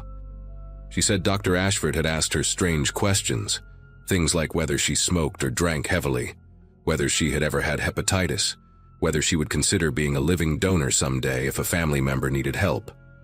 She laughed when she told me, said he was probably just being thorough, but her laugh sounded hollow. On the drive back to the house, Donald talked about how important family was, how blood relatives had a responsibility to take care of each other, how his own brother had saved his life years ago by donating bone marrow when Donald had leukemia. Lorraine sat in the passenger seat nodding along, occasionally glancing back at us with an expression I could not read. That night I lay awake in my guest room, staring at the ceiling fan spinning slowly above me, replaying every conversation we had since that first letter arrived. The questions about our health, the insistence on checkups, Donald's kidney disease, the forms asking about tissue compatibility. A picture was forming in my mind, ugly and impossible, and I wanted desperately to be wrong. The next morning I woke up early before anyone else in the house was stirring, and I did something I am not proud of. I went into Donald's study, a wood-paneled room at the end of the hallway that he had shown us briefly on our first day, and I searched through his desk. My heart was pounding so hard I could hear it in my ears, and every creak of the floorboards made me flinch. In the bottom drawer, beneath a stack of financial documents and old photographs, I found a folder labeled with our names. Inside were printed copies of our social media profiles, screenshots of posts going back years, a timeline of our lives pieced together from public information. There were notes in Lorraine's handwriting about our jobs, our addresses, our relationship statuses. And there was a letter from a transplant center in Phoenix, dated 2 months before our father died, informing Donald that he had been moved up the kidney transplant waiting list, but that a living donor would significantly improve his chances and reduce wait time. A highlighted section noted that first-degree relatives, particularly younger, healthy adults, were ideal candidates. My hands went numb. I could not feel my fingers as I placed everything back exactly where I found it. I spent the rest of that day pretending nothing had changed, smiling at breakfast, nodding along to Lorraine's stories about her garden club, watching Donald with new eyes as he moved slowly through the house. Every kind gesture now looked like manipulation. Every warm word sounded like a transaction. That afternoon, Lorraine suggested we all look through old family photo albums together, and I sat on the couch between her and Tessa while she turned page after page of faded pictures. There was our father as a baby, as a toddler, as a gap-toothed child squinting into the sun, and then around age 15 the photos stopped. Lorraine's voice got tight when she reached those empty pages. She said our father changed when he was a teenager, became distant and angry, and one day he simply left and never came back. I asked her why, what happened, and she exchanged a glance with Donald that lasted half a second too long. She said she never understood it, that some children just reject their parents for no reason. But I saw something flicker behind her eyes, a shadow of something she was not telling us. That night, while Tessa was in the shower, I pulled her into my room and told her everything I had found. She stared at me like I had lost my mind. Then slowly, horribly, her face crumpled as she realized I was telling the truth. We left the next morning. I told Lorraine that Tessa had gotten a call from work, some emergency at the nursing home that required her to come back early, and we needed to catch the first flight out. Lorraine's face did something complicated when I said it. A flash of panic quickly smoothed into concern. She insisted on driving us to the airport herself, said Donald was not feeling well enough for the trip. The ride was excruciating. 40 minutes of small talk and strained silences while my sister gripped my hand so tight I thought she might break my fingers. At the terminal, Lorraine hugged us both and told us she loved us, that she hoped we would come back soon. That family was the most important thing in the world. Her perfume smelled like lavender, the same scent from that first letter, and it made my stomach turn. As we walked through the sliding doors into the airport, I glanced back and saw her standing by the car, watching us with an expression that haunts me still. It was not sadness or disappointment.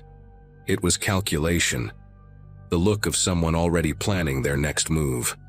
We did not speak until we were past security, and then Tessa started crying and could not stop for the entire flight home. We never went back to Arizona.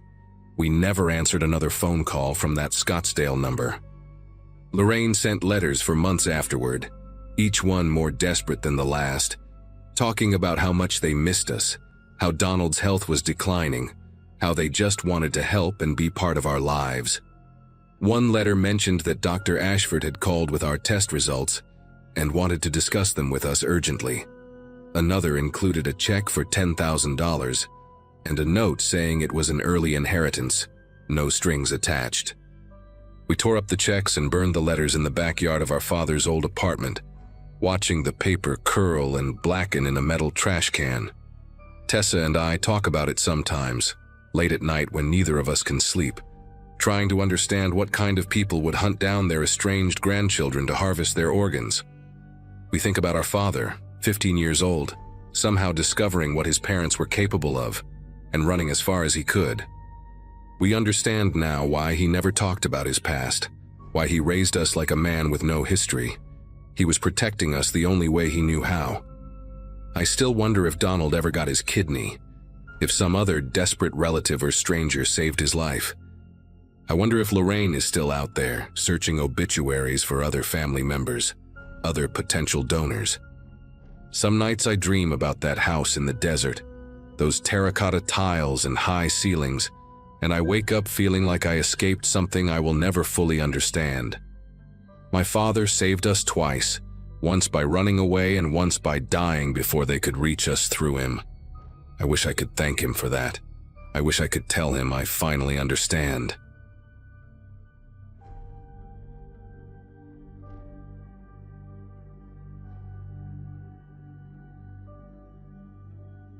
Nobody in my family wanted to deal with Grandpa Warren's house after the funeral, so the job fell on me. I was 34, recently divorced, sleeping on my buddy's couch in Harrisburg, and technically unemployed, which apparently made me the perfect candidate. The old man had lived alone in that place in rural Pennsylvania for over 40 years, collecting everything he ever touched, and the house needed to be cleared before the estate sale in April. I drove out there on a Friday morning in March 2023, expecting maybe 2 weeks of work. The house smelled exactly like I remembered from childhood visits, that mix of old wood, mothballs, and something faintly metallic that I always associated with the basement. Same floral wallpaper in the kitchen, same grandfather clock in the hallway that had been stuck at 3:47 for as long as I could remember. Started upstairs with the easy stuff, clothes and books and old photo albums, but I knew the basement was going to be the real nightmare. Everyone in the family knew about that basement. Grandpa had been shoving things down there since the early 80s. I spent the first 2 days just creating walkways through the mess, broken furniture, dead appliances, towers of magazines and newspapers that reached the ceiling in some spots. My aunt had warned me it would be bad, but she had no idea. By Wednesday afternoon, I finally made it to the far end of the basement, past the ancient furnace that groaned every time the heat kicked on. That is when I noticed something strange. A section of the back wall, maybe 6 feet wide, was completely blocked off by a heavy canvas tarp and a stack of wooden crates. When I dragged the crates aside, there was a door behind them. Not a regular interior door, but a thick metal one, like something you would see on a storage unit, with a heavy padlock holding it shut. The lock was old but solid, no rust on it at all, which meant someone had been maintaining it. I went upstairs and searched through Grandpa's desk for almost an hour before I found a small brass key in an envelope. The envelope just said, "Storage," in his careful handwriting. I remember my palms were damp when I fitted the key into that lock.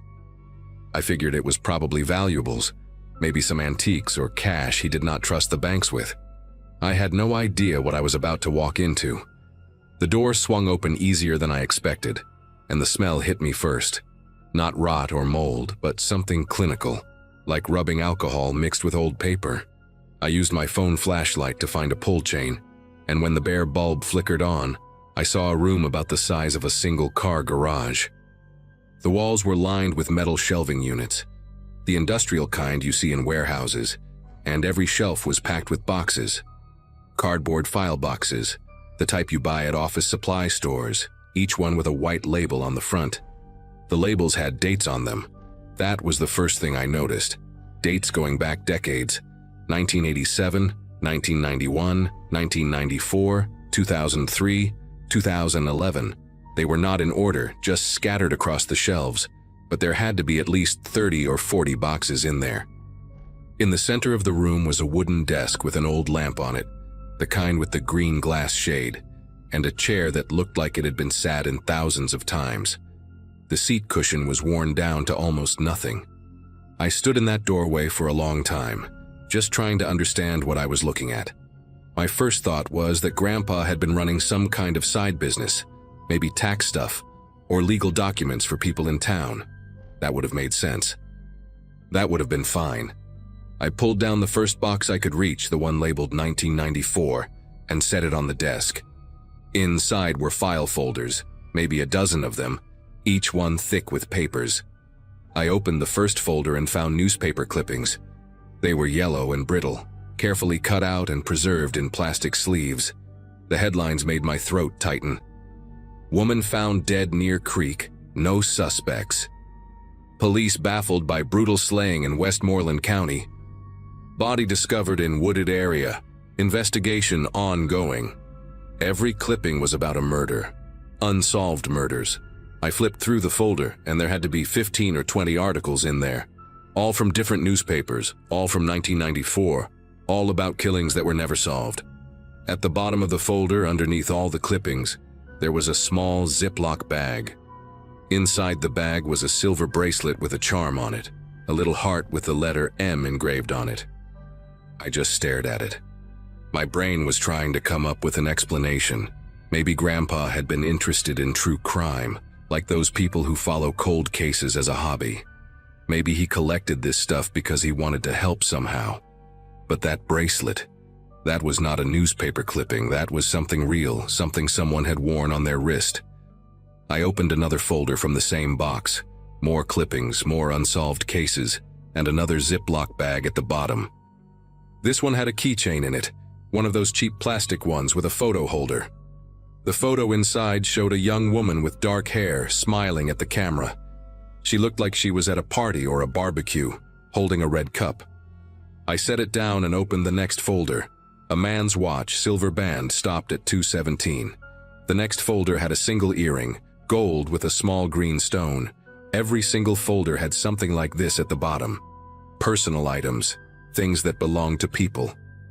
I could feel my heart pounding so hard it was making my vision pulse.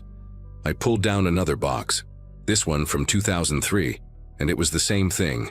Clippings about murders in different counties across Pennsylvania, sometimes from Ohio or West Virginia, and always those little bags with items inside. A wedding ring, a hair clip, a set of keys. I counted 8 boxes before I had to stop and sit down in that old chair. The seat was so worn that I could feel the wooden frame underneath. I sat there trying to breathe, trying to think of any explanation that did not lead where my mind was going. That is when I noticed the drawer in the desk. It was locked, but the same brass key from the envelope upstairs fit it. Inside were photographs, dozens of them, all Polaroids, the old kind with the white border. The first one I picked up showed a crime scene, yellow police tape, officers standing around, a shape on the ground covered by a white sheet. The photo had been taken from a distance from behind a tree line, like someone was watching from the woods. I flipped to the next one. Another crime scene, different location, same angle. Someone standing at the edge, observing, photographing. There were at least 50 Polaroids in that drawer, and every single one was a crime scene photo taken from outside the official perimeter. Some of them showed the bodies before they were covered. I recognized one of the locations from a newspaper clipping I had just looked at, a wooded area near a creek in Westmoreland County. The article said the body was found by a hiker on a Sunday morning in September 1994. The Polaroid showed the same spot, the same body, but from an angle the police photos never would have captured. Whoever took these pictures had been there. They had been watching. I do not know how long I sat in that room. An hour, maybe more. My phone had died at some point and I had not even noticed. I went upstairs to charge it and splash water on my face, and that is when I saw the calendar on the kitchen wall. Grandpa had kept the same kind of calendar for as long as I could remember. Those big ones with a square for each day where you write appointments. He had a whole stack of old ones in a kitchen drawer, going back years. I do not know what made me start looking through them. Maybe I already knew. Maybe I just needed to see it for myself. I pulled out the 1994 calendar and flipped to September.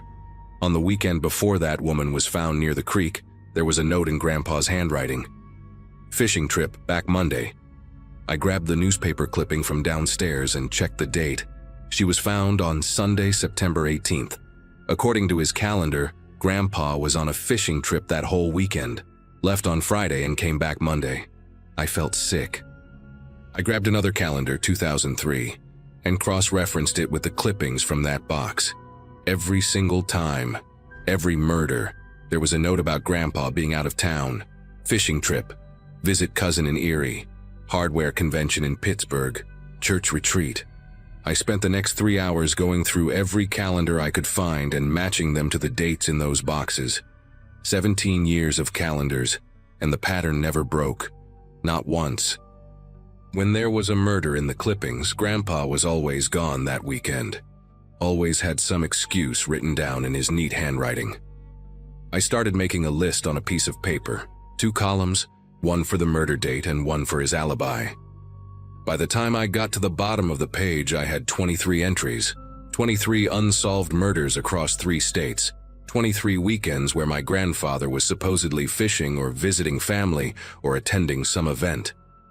I thought about calling the police right then. I had my phone in my hand, thumb hovering over the keypad, but I did not. I could not. This was the man who taught me how to ride a bike, the man who took me to baseball games and bought me ice cream and sat with me when I had nightmares. I needed more. I needed to be absolutely sure before I destroyed his memory, before I told my mother that her father was a monster. So I kept digging. At the bottom of the desk drawer, underneath all the Polaroids, there was a leather notebook. The cover was cracked and worn, like it had been handled 1,000 times. I opened it and found page after page of handwritten notes, all in Grandpa's careful script, dates, locations, names. Some entries were just a few lines. April 14th, 1991. Route 30, rest stop near Greensburg. Female, late 20s, brown hair, blue Toyota in the parking lot, alone. Other entries were longer, more detailed. Physical descriptions, habits, what time someone left work or went jogging or walked their dog. I realized I was looking at surveillance notes. He had been watching these people, studying them, learning their routines. The notebook went on for over 100 pages, and not every entry had a corresponding newspaper clipping. Some of them were just notes, just observations, people he had watched but never acted on, or maybe people whose bodies were never found. I thought I was going to throw up.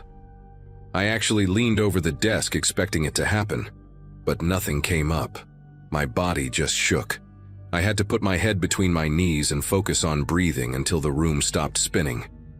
When I finally looked up again, I noticed something I had missed before. On the wall behind the desk, partially hidden by one of the shelving units, there was a map. It was a large map of Pennsylvania and the surrounding states, pinned to the wall with thumbtacks. And there were marks on it. Red dots, dozens of them scattered across the region. Some had small dates written next to them in black ink, I recognized some of the locations from the newspaper clippings. Westmoreland County, a spot near the Ohio border, somewhere in the mountains up north. Every red dot was a place where someone had died. I stood there staring at that map for a long time, counting the dots. There were more dots than there were boxes on the shelves. A lot more. Some of the older dots, the ones from the 80s, had faded so much they were almost pink. He had been doing this for decades, maybe since before I was born, maybe since before my mother was born.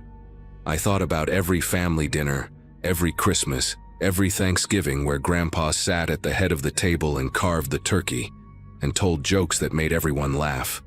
I thought about the way he used to call me champ and ruffle my hair, how he smelled like pipe tobacco and peppermint. This man, this monster, had been hiding in plain sight my entire life, and nobody had ever suspected a thing. I left that room and locked it behind me. I sat on the basement stairs for what felt like hours, just staring at the concrete floor, trying to figure out what to do. Part of me wanted to burn it all, drag those boxes outside, douse them in gasoline, and watch decades of horror turn to ash. Nobody would ever know. Grandpa would stay the kind old man in everyone's memory, and I would carry this secret until I died. But then I thought about those items in the Ziploc bags. The bracelet with the letter M, the keychain with the smiling woman, the wedding ring. Those belonged to real people. People who had families that never got answers, never got closure, spent years wondering what happened to their daughter or sister or wife. I could not take that from them. I could not let Grandpa win one more time. So I called the police. I sat on those basement stairs and dialed 911 and told the dispatcher that I had found something at my grandfather's house, something related to old crimes, and I needed someone to come look at it. The deputy who showed up probably thought I was crazy at first. Some guy rambling about boxes and murder clippings in a secret room. But then I showed him. I watched his face change as he opened those folders and saw the Polaroids and the map. He made some calls, and within 2 hours that house was full of state police and FBI agents. That was almost 2 years ago now. I am still not allowed to talk about the details of the investigation, but I can tell you what became public record. They matched items from those boxes to 14 unsolved murders across Pennsylvania, Ohio, and West Virginia. 14 families who finally learned what happened to their loved ones.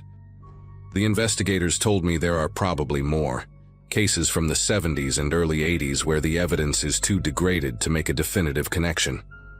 My mother stopped speaking to me after the story hit the news. She says I destroyed her father's memory for nothing, that I must have misunderstood what I found, that there has to be another explanation. There is not. I know what I saw in that room. I know what those calendars said. Some nights I still dream about that map on the wall, all those faded red dots spreading across 3 states like a disease. I think about the fact that he died peacefully in his sleep at 87 years old, surrounded by family, and never answered for any of it. I think about how I sat on his lap as a kid and he read me stories before bed. And I wonder how many other families out there have basements they have never looked in, with doors they have never opened, hiding secrets that would shatter everything they thought they knew.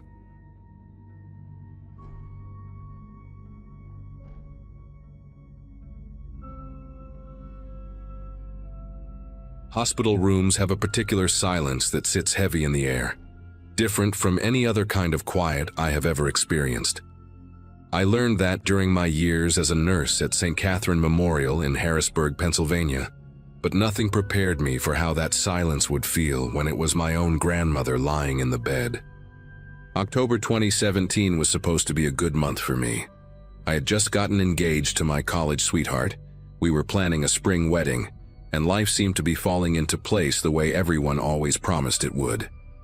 Then my mother called at 6 in the morning on a Tuesday, her voice cracking, as she told me that Nana Ruth had collapsed in her kitchen, and the doctors were saying she might not have much time left. I drove 3 hours through rain so heavy I could barely see the road, my knuckles white against the steering wheel, praying to a God I was not sure I believed in anymore. By the time I arrived, she had already slipped into that halfway state between consciousness and whatever comes next. her eyes closed and her breathing shallow and labored. Nana Ruth was 87 years old, and until that Tuesday morning, she had seemed invincible to me. She still lived alone in the same farmhouse where she had raised my mother, still tended her vegetable garden every spring, still made her famous apple butter every fall, and sent jars of it to everyone in the family. I had graduated nursing school when I was 23, young and idealistic, convinced that understanding the mechanics of death would somehow make it easier to face. Sitting beside her bed that Wednesday, holding her hand while my parents took turns pacing the hallway and making phone calls, I realized how wrong I had been. Her skin felt like tissue paper, thin and dry and fragile in a way that made my throat tighten every time I looked at her. She had been mumbling in her sleep all morning, fragments of sentences that made no sense, names I did not recognize, what sounded like apologies directed at people who were not in the room. I thought it was just the medication, or the confusion that often comes at the end, until her fingers suddenly curled around mine with surprising strength and her eyes snapped open. She looked directly at me, and for a moment she was completely lucid, completely present, and completely terrified. She was not supposed to come home that night, Nana Ruth whispered, her voice dry and cracked like autumn leaves. I leaned closer, thinking I had misheard her, thinking maybe she was still caught in some dream from her past, but her eyes were locked onto mine with an intensity that made me want to pull away. I need to tell you, before I go, I need someone to know. Her grip on my hand tightened even more, her brittle fingernails pressing into my palm hard enough to leave marks. I glanced toward the door, wondering if I should call for my mother, but something in Nana Ruth's expression stopped me. She looked like a woman who had been carrying a weight for so long that her bones had bent around it. And now, at the very end, she was desperate to set it down. I told her it was okay, that she could tell me anything, that I was listening. I had no idea what I was agreeing to hear. She started talking in a voice so low I had to lean my ear close to her mouth, close enough to smell the staleness of her breath and the faint chemical scent of the medications dripping into her arm. She told me about a night in the summer of 1987, a night when she was still living in Waynesboro with my grandfather before he passed. She told me about her neighbor, a woman named Donna Whitmore, who lived in a small blue house at the end of Chestnut Road with her husband and 2 young children. Nana Ruth's voice trembled as she described Donna, a quiet woman with auburn hair, who always wore a silver cross around her neck and who brought over casseroles whenever someone in the neighborhood was sick. She was kind, Nana Ruth said, and something in the way she said it made my chest feel tight. She did not deserve what happened to her, none of it, and I let them blame the wrong person because I was too afraid to speak. I sat there frozen, my heart pounding against my ribs, watching tears leak from the corners of my grandmother's eyes and disappear into the pillow beneath her head. The story came out in fragments, like she was pulling pieces of glass from a wound that had never properly healed. That summer night in 1987, Donna Whitmore was supposed to be visiting her sister in Pittsburgh. Her husband, a man named Gene, had told everyone in the neighborhood that Donna would be gone for the whole weekend. He mentioned it at the hardware store, at the diner, to anyone who would listen. Nana Ruth said she remembered thinking it was strange how often he brought it up, like he wanted to make sure people knew the house would be empty, except for him and the kids. She was sitting on her porch that Friday evening, shelling peas into a metal bowl, when she saw someone walking up the path toward the Whitmore house. It was not Gene. It was a man she recognized from church, someone named Lloyd Becker, who worked at the lumber mill on the edge of town and who had been seen talking to Gene in hushed voices for weeks before that night. Lloyd was carrying something wrapped in a dark cloth, something long and heavy, and he walked with the kind of purpose that made Nana Ruth set down her bowl of peas and watch. She told me she almost called out to him, almost asked what he was doing there when Gene's wife was supposed to be away, but something stopped her, a feeling in her gut, a warning she could not name, a sense that she was seeing something she was not supposed to see.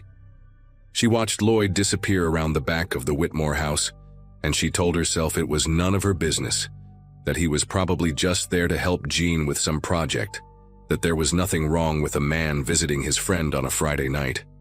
She went inside and made dinner for my grandfather, and she tried to forget about the way Lloyd had walked, the way his shoulders were hunched like he was bracing for something.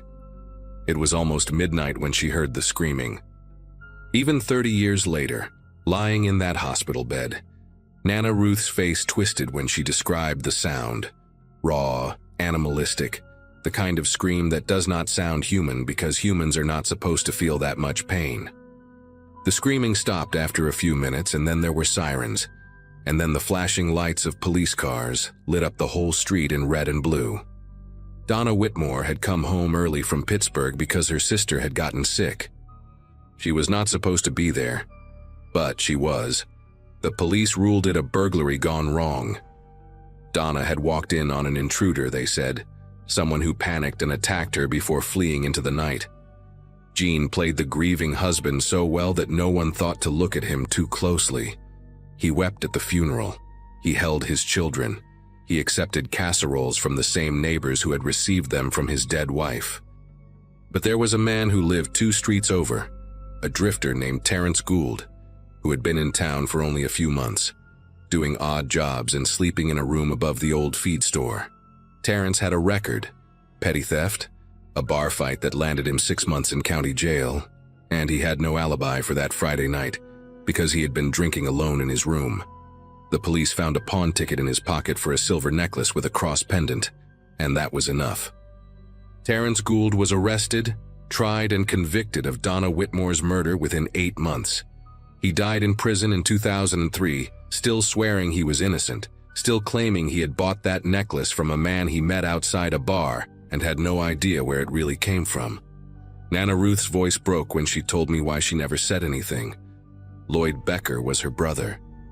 Her younger brother, the baby of the family, the one she had helped raise after their mother died when Lloyd was only 6 years old.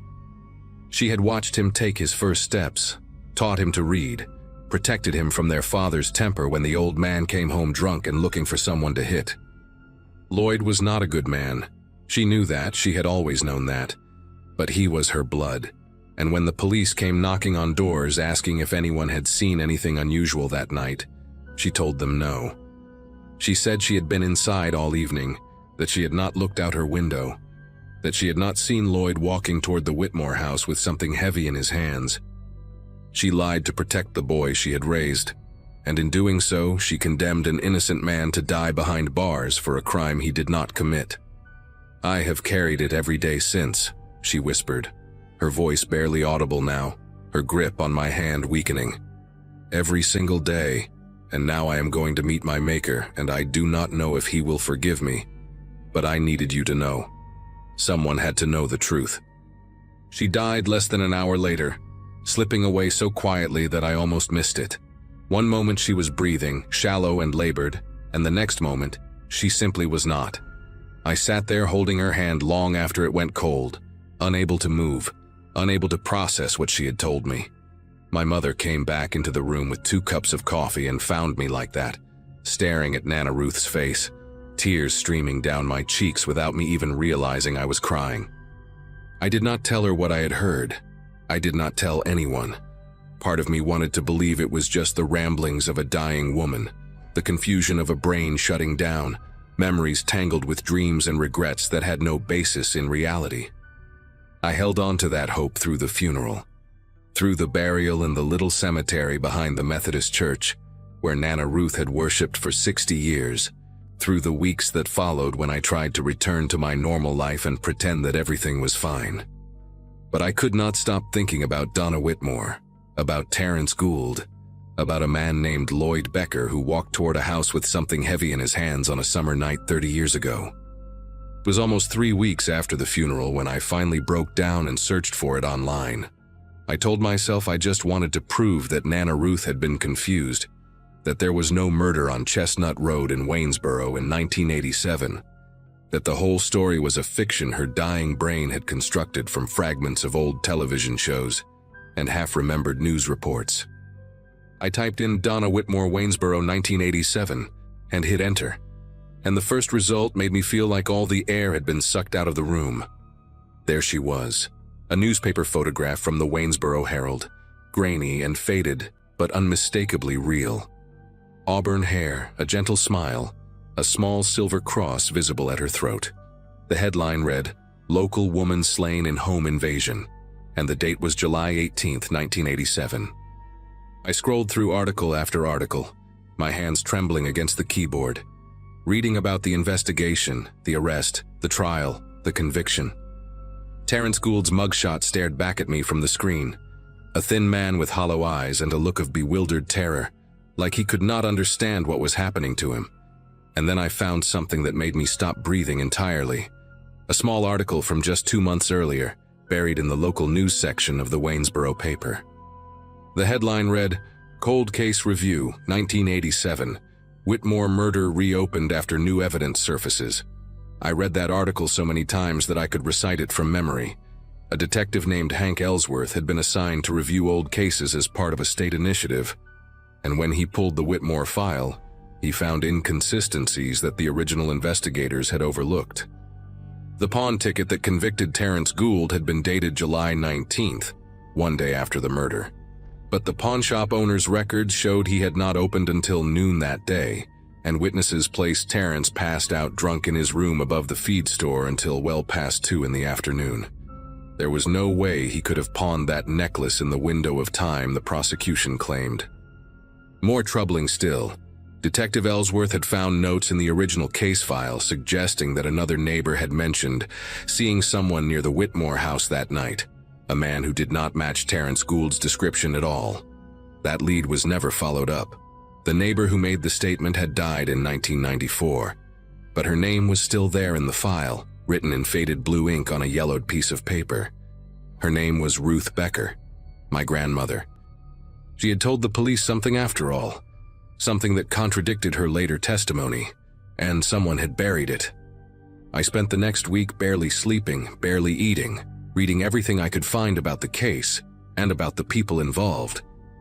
Gene Whitmore had remarried in 1991 and moved to Florida, where he died of a heart attack in 2008.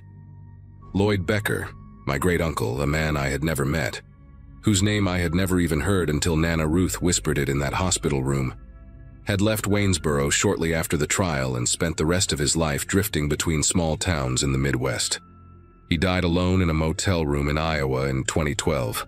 Liver failure, no family at the funeral. The only people still alive who might know the truth were Donna's 2 children, now grown adults with families of their own, and they had apparently been the ones pushing for the case to be reopened. I found an interview with the daughter, a woman named Catherine who was 6 years old when her mother was killed. She said she had spent her whole life believing Terrence Gould was the monster who destroyed her family, but now she was not so sure. She said she remembered things from that night, fragments that did not make sense, images of her father talking to a man in their backyard while her mother was supposed to be in Pittsburgh. She was too young to understand what she was seeing, but the memory never left her.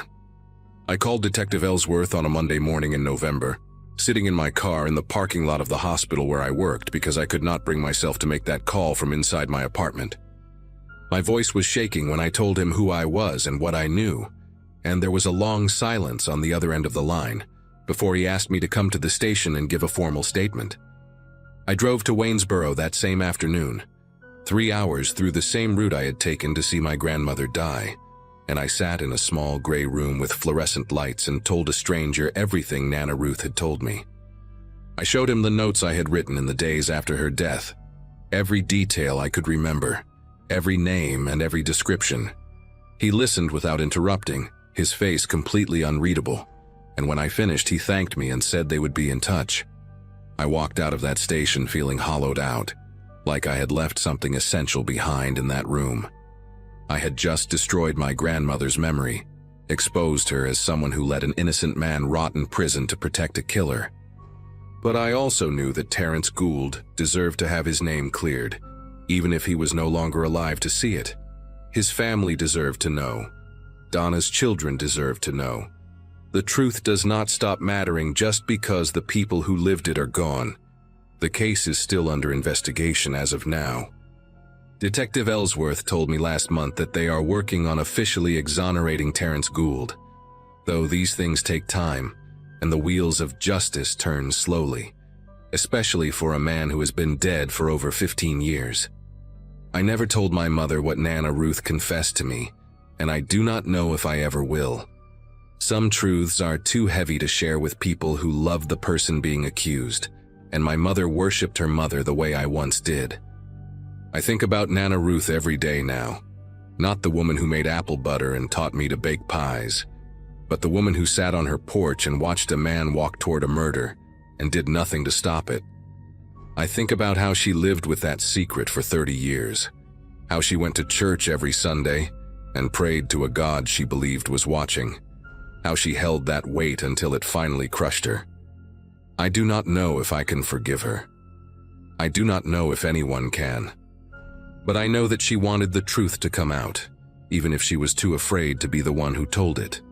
In the end, that was why she told me. She knew I would not be able to stay silent. She knew I would do what she never could. And maybe that was her way of making amends, passing the burden to someone strong enough to carry it into the light. I just wish she had done it 30 years sooner, before Terrence Gould died alone in a prison cell for a crime he did not commit, still waiting for someone to believe him.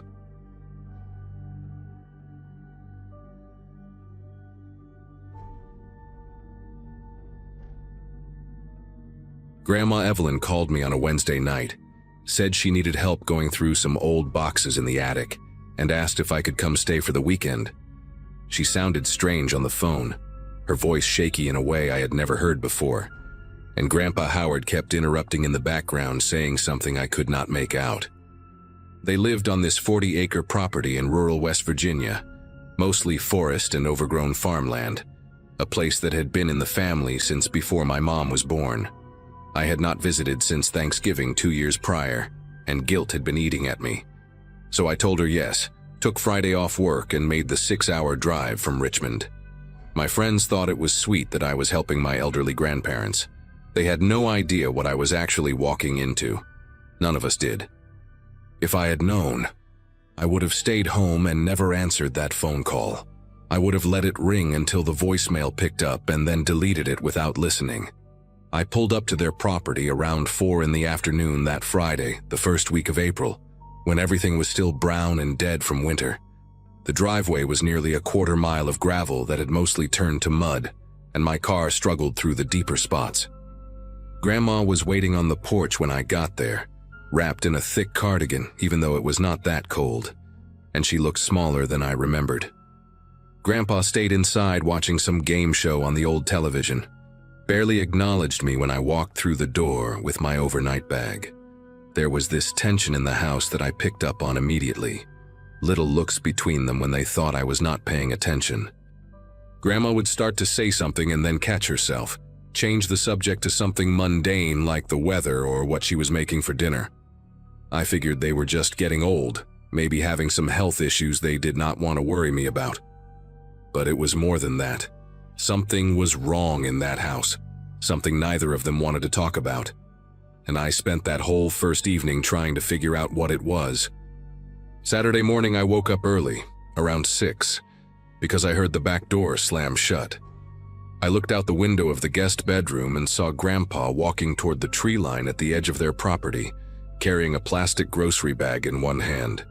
He moved faster than I had seen him move in years, with purpose, like he had somewhere to be. I thought maybe he was going to feed some stray cats or check on something in the old barn, so I did not think much of it and went back to bed for another hour. When I came downstairs for breakfast, he was already back, sitting at the kitchen table with coffee like nothing had happened. Grandma made scrambled eggs and toast, and we talked about normal things, my job, my apartment, whether I was seeing anyone. But I noticed the grocery bag was gone. And when I casually asked Grandpa what he had been doing outside so early, he just said he was checking the property line for fallen branches.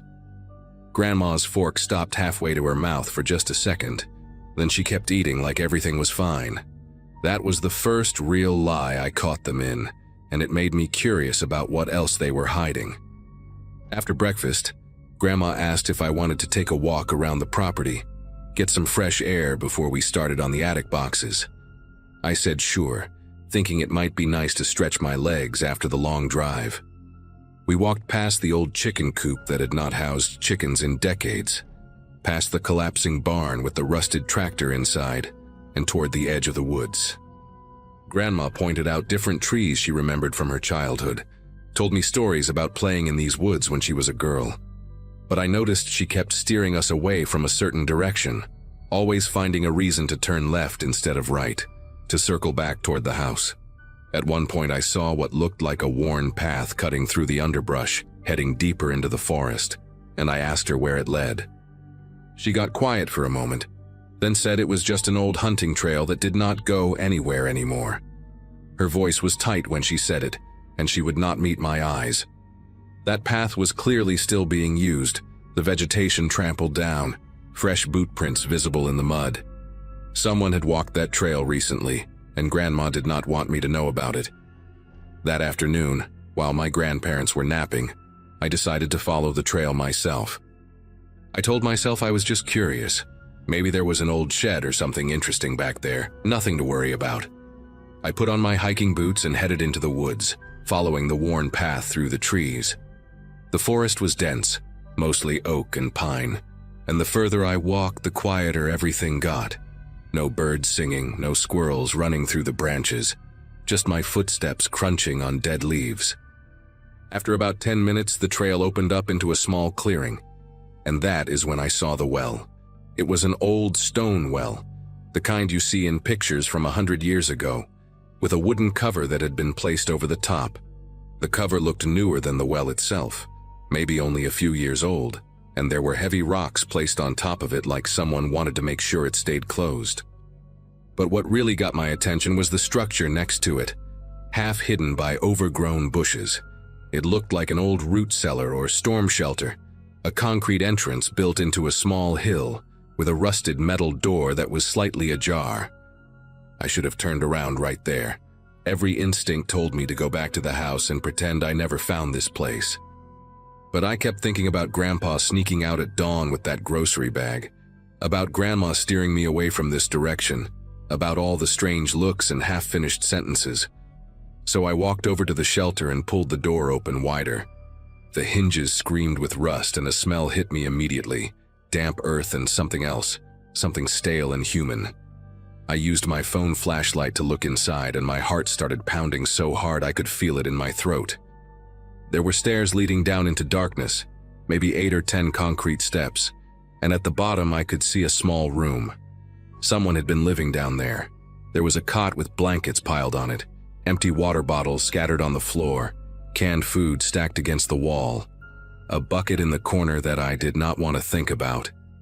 And on the walls, written in what looked like marker or maybe charcoal, were words. Sentences. Please. I made myself go down those stairs even though every part of me wanted to run. And I started reading what was written on those concrete walls. The handwriting was messy, desperate. Some of it scratched so hard into the concrete that whoever wrote it must have broken the marker or charcoal more than once. The first thing I read was near the door, at eye level, and it said, "Please don't send me back, they will kill me." No punctuation, no capitals, just raw fear put into words. Further along the wall, there was more. "I did what you asked, I stayed quiet." And then, in bigger letters near the cot, "How long do I have to stay here?" There were tally marks scratched into one section of the wall, grouped in sets of 5, and I counted them twice to make sure. 117 days. Someone had been down here for almost 4 months, marking each day, waiting for something. The most recent writing was near the stairs, and it was different from the rest. Calmer somehow, more resigned. It just said, "They are good people, they are trying to help me, I know that now."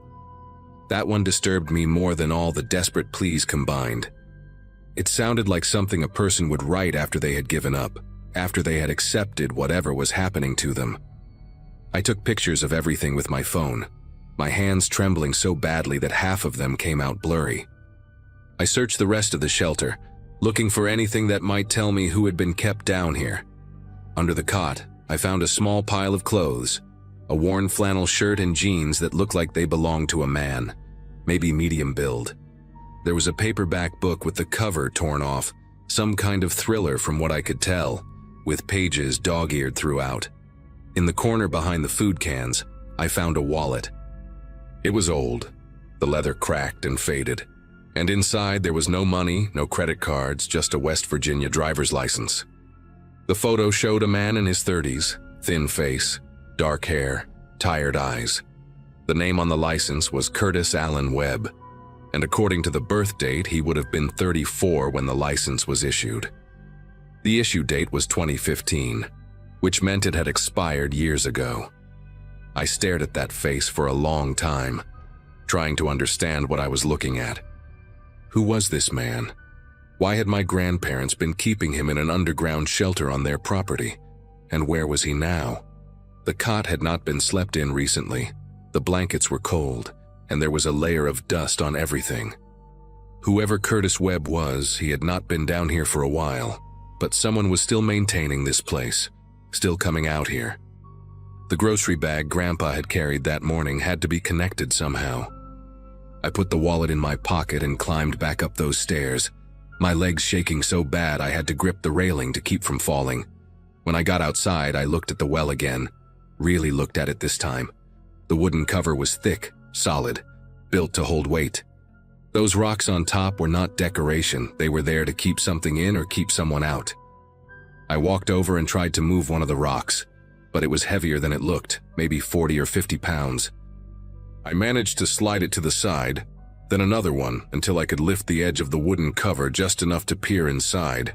The smell that came up was horrible, wet and rotten, like standing water mixed with decay. I shined my phone flashlight down into the darkness, but the well was deep, maybe 30 feet, and I could not see the bottom clearly. There was water down there, black and still, and something floating on the surface. It looked like fabric, maybe cloth, bunched up and waterlogged. I could not tell what it was, and I did not want to know. I dropped the cover back down, shoved the rocks into place, and walked back to the house as fast as I could without running. My grandparents were awake when I got back, sitting in the living room watching television like nothing in the world was wrong. I stood in the doorway for a moment, looking at these two people I had known my whole life, trying to reconcile the grandparents who had taught me to fish and baked me birthday cakes with whatever was happening in that underground shelter. Grandma looked up and smiled at me, asked if I had enjoyed my walk. I said yes, it was nice, and then I went upstairs to the guest room and locked the door. I sat on the bed and pulled out the wallet, stared at Curtis Webb's face on that expired license.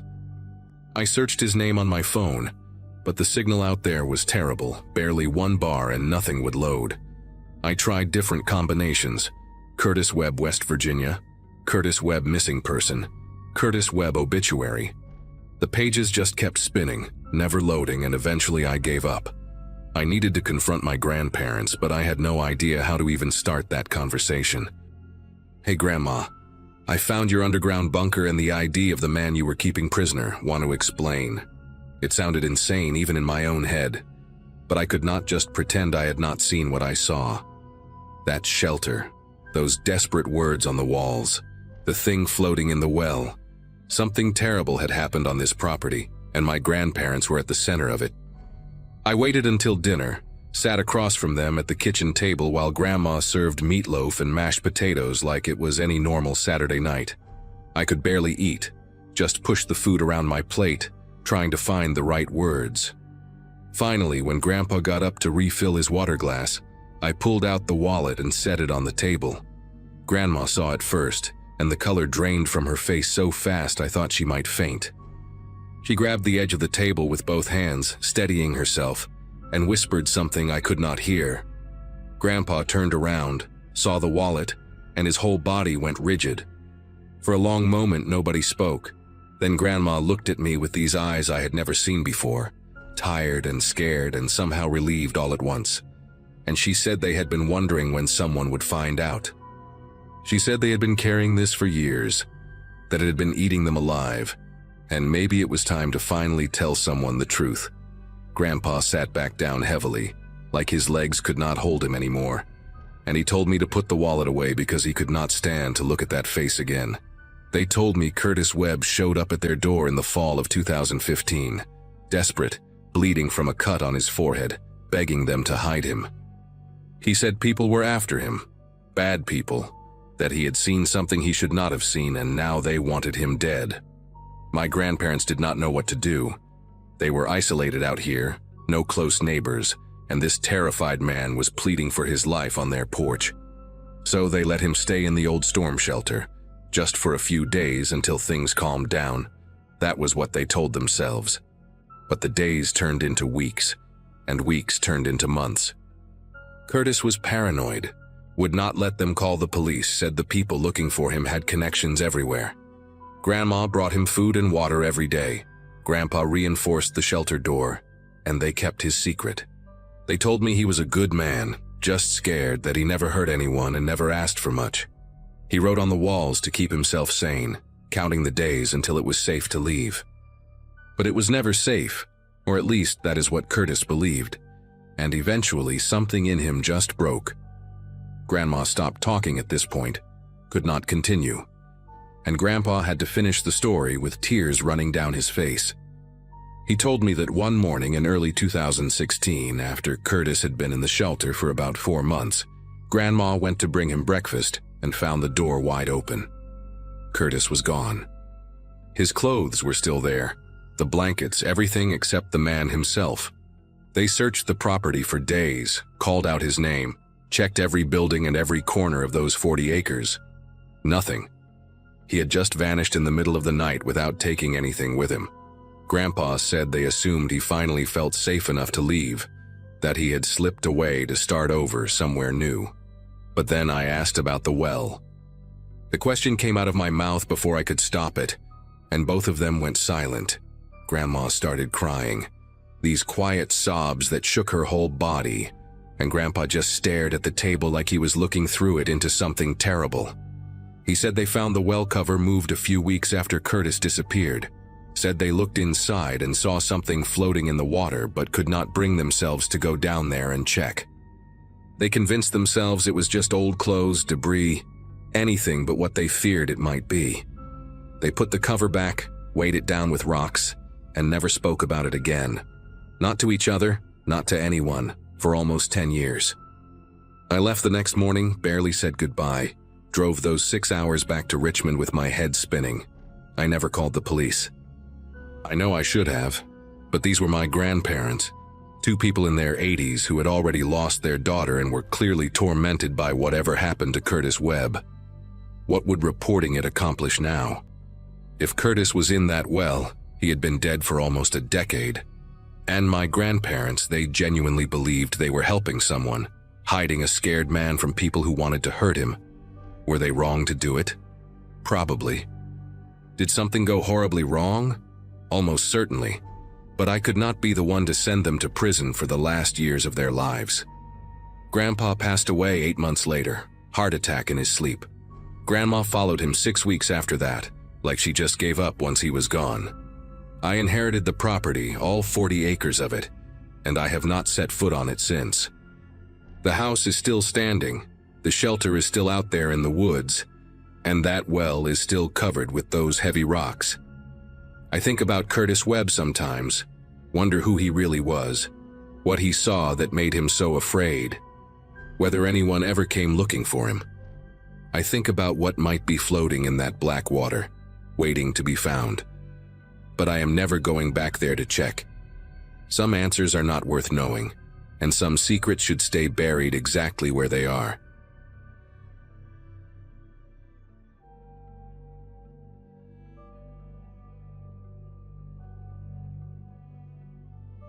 My grandmother waited until she was 83 years old to finally tell me the truth. I had driven down to Tucson to visit my grandparents, something I try to do every few months now that my grandfather's dementia has gotten worse. 15 years of producing television commercials in Los Angeles had taught me plenty about how this industry destroys people, and my graduating class from film school back in 2007 has mostly scattered to other careers by now. But nothing in my experience prepared me for what she told me that afternoon, sitting in her kitchen while my grandfather slept in the next room.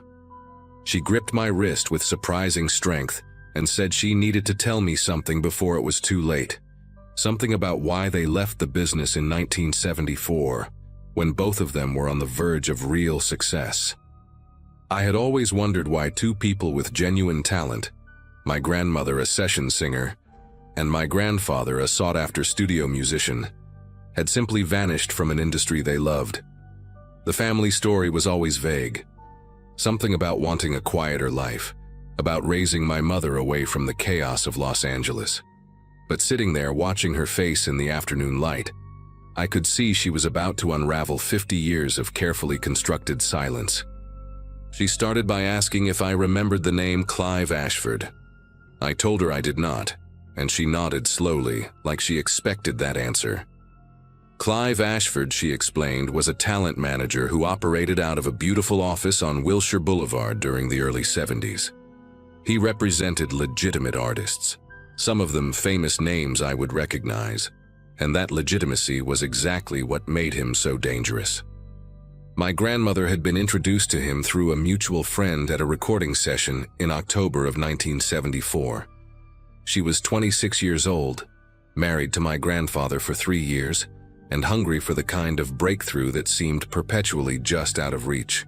Clive told her he had connections to a major label that was looking for fresh voices for a new project, something experimental that could launch careers overnight. He was charming, well-dressed, and spoke with the confidence of someone who had opened doors for dozens of artists before.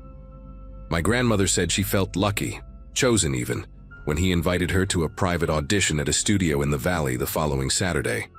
My grandfather had a conflicting gig that day, a wedding reception in San Diego, so she would be going alone. That detail, she said, was not a coincidence. She understands that now. Clive had been watching them for weeks, learning their schedules, waiting for the right moment. The address Clive gave her led to an industrial area in Van Nuys, far from the polished studios she was used to. My grandmother told me she almost turned around when she saw the building, a squat concrete structure with no signage, surrounded by a chain-link fence and empty lots filled with dead weeds. But there were other cars in the parking lot, nice ones, a Cadillac and a Lincoln Continental, and she convinced herself that serious music people often worked in unglamorous spaces. She parked her Volkswagen Beetle and walked toward the entrance, where a young man in a suit was waiting with a clipboard. He checked her name, smiled warmly, and led her inside. The interior was surprisingly well appointed, with wood paneling, thick carpet, and framed gold records on the walls. She remembered feeling relieved, thinking she had misjudged the exterior. The young man brought her to a lounge area where 2 other women were already waiting, both around her age, both clearly singers or actresses based on their careful makeup and nervous energy. They exchanged polite introductions, first names only, and waited together on leather couches while soft jazz played from hidden speakers. After about 20 minutes, Clive appeared through a side door, wearing a burgundy blazer and rings on 3 fingers that caught the light when he gestured. He welcomed them effusively, calling each woman by name without checking any notes, complimenting specific details about their previous work that made it clear he had done his research. My grandmother said he had this way of making you feel like the most important person in the room, like he genuinely believed in your talent and wanted nothing more than to see you succeed. He explained that the audition would be a bit unconventional, that the label executives preferred to see how artists handled unexpected situations, how they thought on their feet. He asked them to follow him down a hallway to the main studio space. My grandmother remembers walking behind the other 2 women, noticing how thick the walls seemed, how the jazz music faded completely as they moved deeper into the building. When they reached a heavy metal door at the end of the corridor, Clive produced a key from his pocket and unlocked it with a theatrical flourish. He pushed it open and stepped aside, gesturing for them to enter. My grandmother was the last one through, and she heard the lock click shut behind her before she fully registered what she was seeing. The room was not a recording studio. It was a warehouse space, bare concrete floors and exposed pipes overhead, with industrial lighting that buzzed and flickered. In the center stood a long table covered with items that made no sense in context. Jewelry, watches, stacks of documents, a typewriter, several cameras, and what looked like bundles of cash wrapped in rubber bands. 3 men sat on folding chairs against the far wall, none of them dressed like music executives. They wore work clothes, denim and flannel, and they watched the women enter with expressions that my grandmother described as hungry, like they had been waiting a long time for this moment. Clive walked past the women toward the table, still smiling, still projecting that easy confidence. He picked up a manila folder and opened it, reading aloud from what appeared to be a script. He said they had been selected for a special opportunity, a chance to earn more money in one afternoon than most session singers made in a year.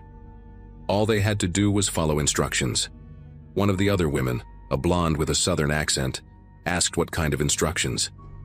Clive set down the folder and explained, in the same pleasant tone he might use to discuss recording schedules, that they would be driving to a location in Beverly Hills and retrieving certain items from a residence while the owners were away. My grandmother said the reality of the situation hit her like a physical blow. This was not an audition. This was a recruitment, and they were being asked to commit burglary. The other 2 women reacted differently than she expected. The blonde went pale and started crying quietly. But the 3rd woman, a brunette who had introduced herself as Francine, seemed almost unsurprised, like she had suspected something was wrong from the beginning but had come anyway. Clive continued talking, explaining that the homeowners were out of the country, that the security system had already been disabled by an inside contact, that the whole job would take less than an hour.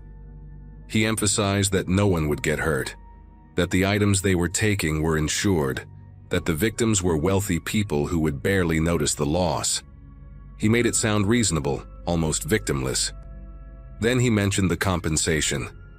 $10,000 each in cash paid immediately upon completion.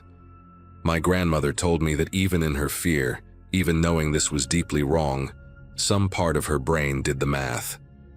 $10,000 in 1974 was more than she and my grandfather earned in 6 months combined.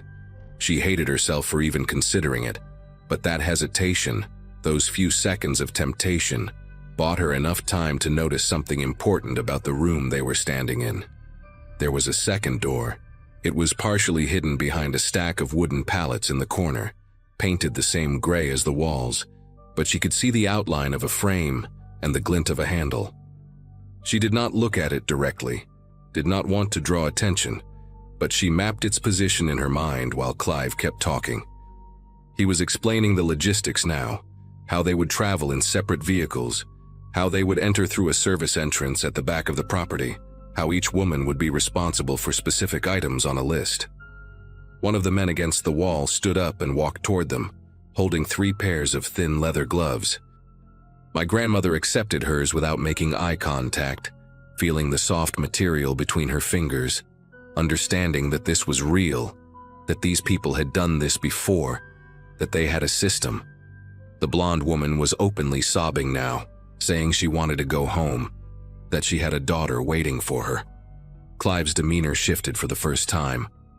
His smile remained, but something cold entered his voice when he told her that leaving was not an option, that they knew where she lived, where her daughter went to school, that cooperation was the only path forward. The room went silent except for the buzzing lights overhead. My grandmother felt her heart pounding so hard, she worried the men could see it through her blouse. Francine spoke up then, asking practical questions about the timeline, the target address, what kind of vehicle they would be using.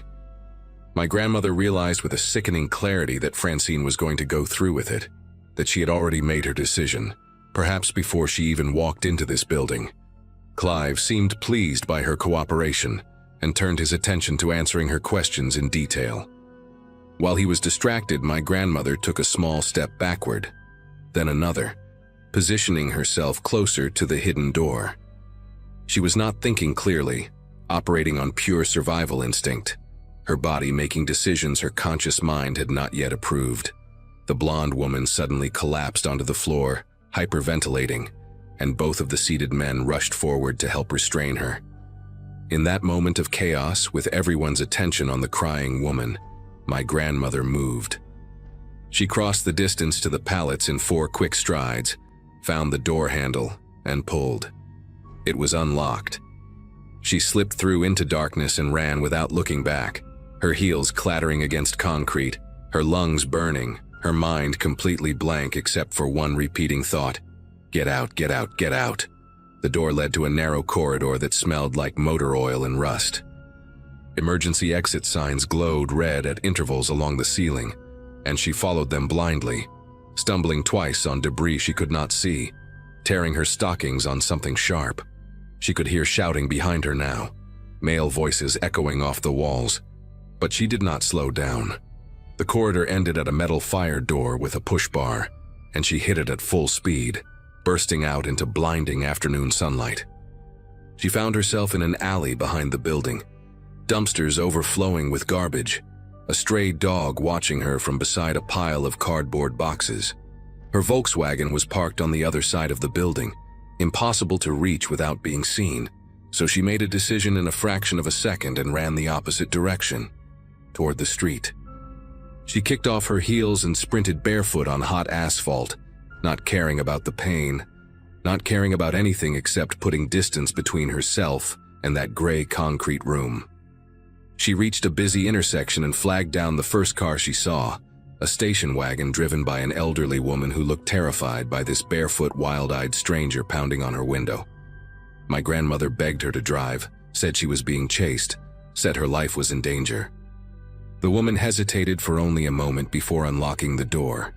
They drove in silence for several miles before my grandmother felt safe enough to speak. The woman, whose name she never learned, dropped her at a gas station in Burbank, where she called my grandfather from a payphone. She was crying so hard she could barely form words, and he left the wedding reception immediately, driving 90 miles an hour up the freeway to reach her. When he arrived, she told him everything, every detail, sitting in the front seat of his car in that gas station parking lot while the sun went down. My grandfather wanted to go to the police, but my grandmother refused. Clive knew her name, knew where she worked, probably knew where they lived. These were not amateurs running a small-time scam. This was organized, methodical, and clearly not the first time they had done this. She had seen the items on that table, dozens of stolen goods ready for distribution, and she had seen the look in those men's eyes when the blonde woman tried to refuse. Going to the police would mean giving statements, testifying, putting their names in official records that could be accessed by people with connections. She was convinced that cooperation with law enforcement would get them both killed. My grandfather argued with her for hours, but in the end, her fear won out. They went home that night and started packing. Within 2 weeks, they had sold everything they could not fit in their car and driven to Tucson, where my grandfather had a cousin willing to let them stay until they found their footing. They told everyone they were leaving for personal reasons, family obligations, a sick relative who needed care. They canceled recording sessions, broke contracts, burned bridges with producers and labels who had invested time and money in their careers. My grandmother said the hardest part was not the financial loss or the professional destruction, but the silence that followed. For years, she waited for a knock on the door, a threatening phone call, some sign that Clive and his people had tracked them down. It never came. She does not know what happened to the blonde woman or to Francine. She never saw any news reports about a burglary ring being dismantled, never heard the name Clive Ashford mentioned in connection with any criminal investigation. It was as if that afternoon in Van Nuys had been erased from history, existing only in her memory, a wound that never fully healed. She and my grandfather rebuilt their lives in Tucson, found regular jobs, raised my mother in quiet anonymity. They never spoke about what happened, not to each other, not to anyone. My grandfather took the secret to his dementia, and my grandmother carried it alone for 50 years, until that afternoon in her kitchen, when she finally decided I was old enough and successful enough in the same industry that had nearly destroyed her to know the truth. I drove back to Los Angeles the next day with my head spinning. I spent weeks searching for any trace of Clive Ashford, combing through old newspaper archives, industry records, public databases.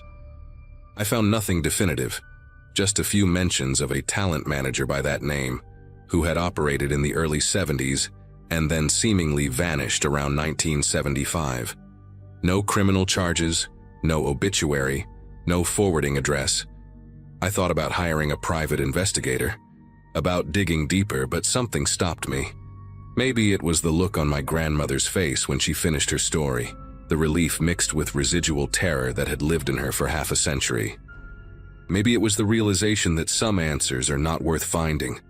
My grandparents sacrificed everything to disappear, to protect themselves and their future family from people who operated in shadows. Reopening that door felt like a betrayal of everything they had endured. So I let it go. I visit them more often now, and sometimes when I sit with my grandmother while my grandfather sleeps, she will mention small details she forgot to include, fragments of that day that surface unexpectedly. She told me recently that she still remembers the song playing in the lounge when she arrived. A Carpenter's track, something soft and hopeful that she can never listen to again without feeling sick. She told me she sometimes dreams about Francine, wonders if she went through with the job, wonders if she is still alive somewhere living with her own version of this secret. I do not have answers for her. All I can do is listen and make sure she knows that her story, their story, will not die when she does. Some truths deserve to be remembered, even the ones that never made it into any official record.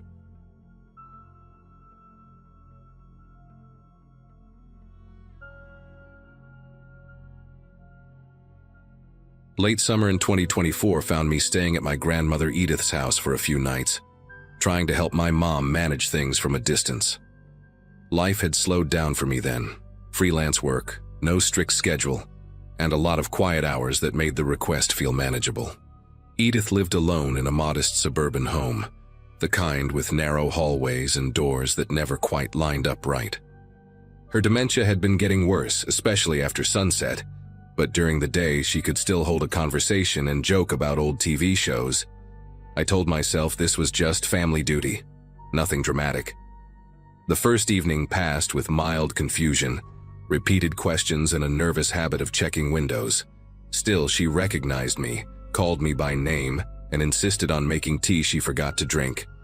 I slept in the guest room, shoes by the bed, just in case she wandered. At that point, fear wasn't part of the equation yet. As daylight faded the next evening, her behavior shifted in a way I hadn't seen before. Edith stopped pacing and instead sat very still at the kitchen table, eyes sharp, listening to every sound in the house. Her voice dropped when she spoke, accusing me of touching her things, moving papers, opening drawers. She asked why I kept checking my phone and who I was reporting to. When I laughed it off, she slammed her hand on the table hard enough to rattle the silverware. The warmth she carried earlier vanished, replaced by something guarded and confrontational. She followed me from room to room, keeping a careful distance, watching my hands. Every light switch I touched earned a comment. By the time I retreated to the bedroom, my chest felt tight with unease I couldn't explain.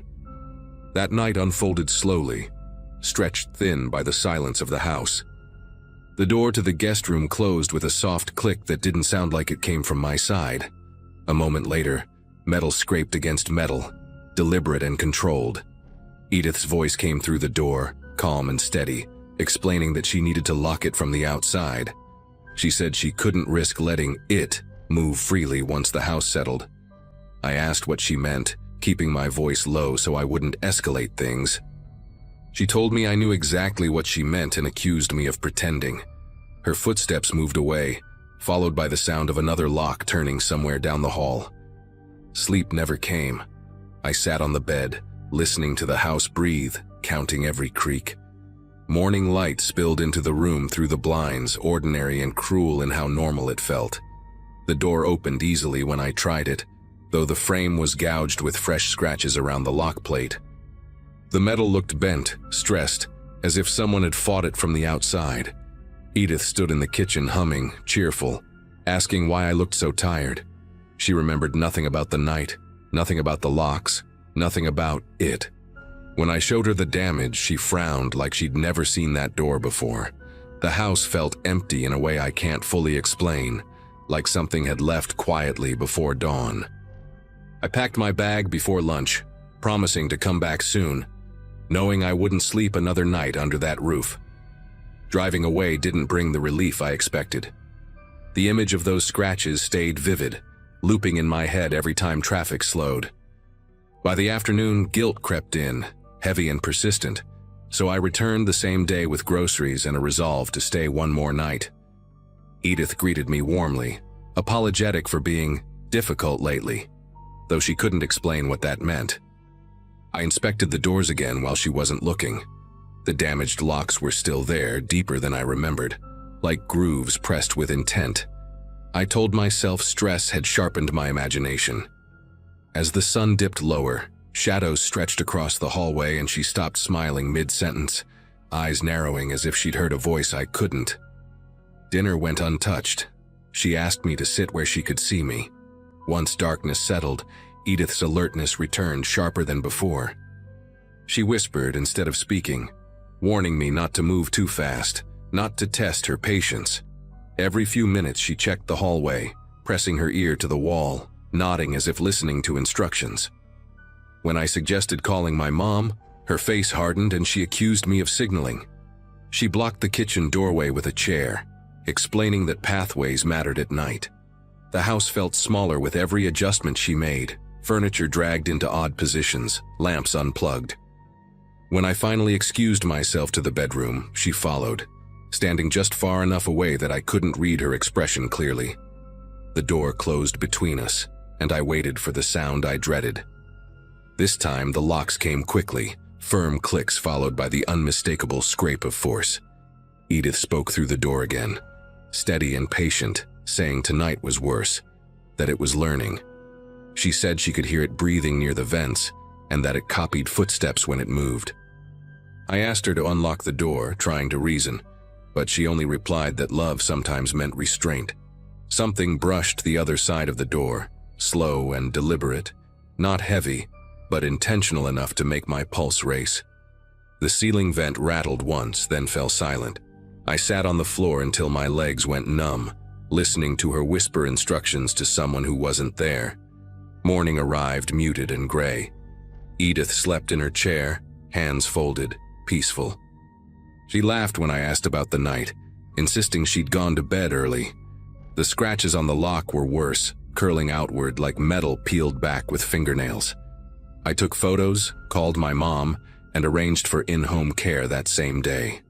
When the caregiver arrived, Edith stood close to me, gripping my sleeve, quietly asking if I'd told them about it. I didn't answer. Leaving that house felt final this time, not rushed, just necessary. Whatever she believed she was protecting us from, I couldn't stay long enough to find out. I didn't go back after that day, but the house didn't leave my thoughts. Over the next week, the caregiver called twice to ask questions that made my chest tighten. She mentioned Edith insisting certain doors stay sealed after sunset, and refusing to sleep unless chairs were wedged under handles. One evening, the caregiver found Edith standing in the hallway, pressing her palm flat against a bedroom door, listening. When asked what she was doing, Edith said she was checking whether it had learned patience yet. The caregiver laughed it off at first, assuming it was part of the illness. Then she noticed the vents had been covered with towels, tightly packed, as if to block airflow. No one could explain how Edith had the strength to do that alone. A week later, a locksmith was brought in to replace the damaged hardware. He called me directly, sounding unsettled, asking what kind of force could cause that kind of wear from the outside. He said the grooves weren't consistent with tools, more like repeated pressure from something uneven. While he worked, Edith sat at the kitchen table, calm and polite, offering him candy she kept in her pocket. She told him not to worry, that it wouldn't try anything during the day. When he asked what she meant, she just smiled and said daylight made rules simpler. He finished faster than planned and refused to stay past dusk. That was the first time someone else reacted the way I had. The final incident happened less than a month later. The caregiver arrived one morning to find Edith locked inside her bedroom, door sealed from the outside, furniture dragged into place. Edith answered through the door, annoyed at being disturbed, explaining she'd done it herself to keep things contained. She was unharmed, lucid once the door was opened, and confused by everyone's concern. Adult services stepped in after that, and she was moved to a facility where nights were supervised and doors couldn't be locked manually. The house was sold not long after, emptied quickly, no questions asked. I never asked the new owners how the nights felt there. Some things don't need confirmation. I still think about the way she spoke, how calm she was when she said she couldn't let it roam. Dementia explains a lot, but it doesn't explain the damage or the way multiple people felt watched after dark in that house. Maybe she believed she was protecting us from something imaginary, or maybe fear gave her strength and purpose when her mind was failing. What I know is this: after she moved out, no more locks were scratched, no doors sealed themselves, and no one reported sounds in the vents. Whatever she thought she was keeping in check, it stopped the moment she left. And that's the part I don't try to rationalize anymore.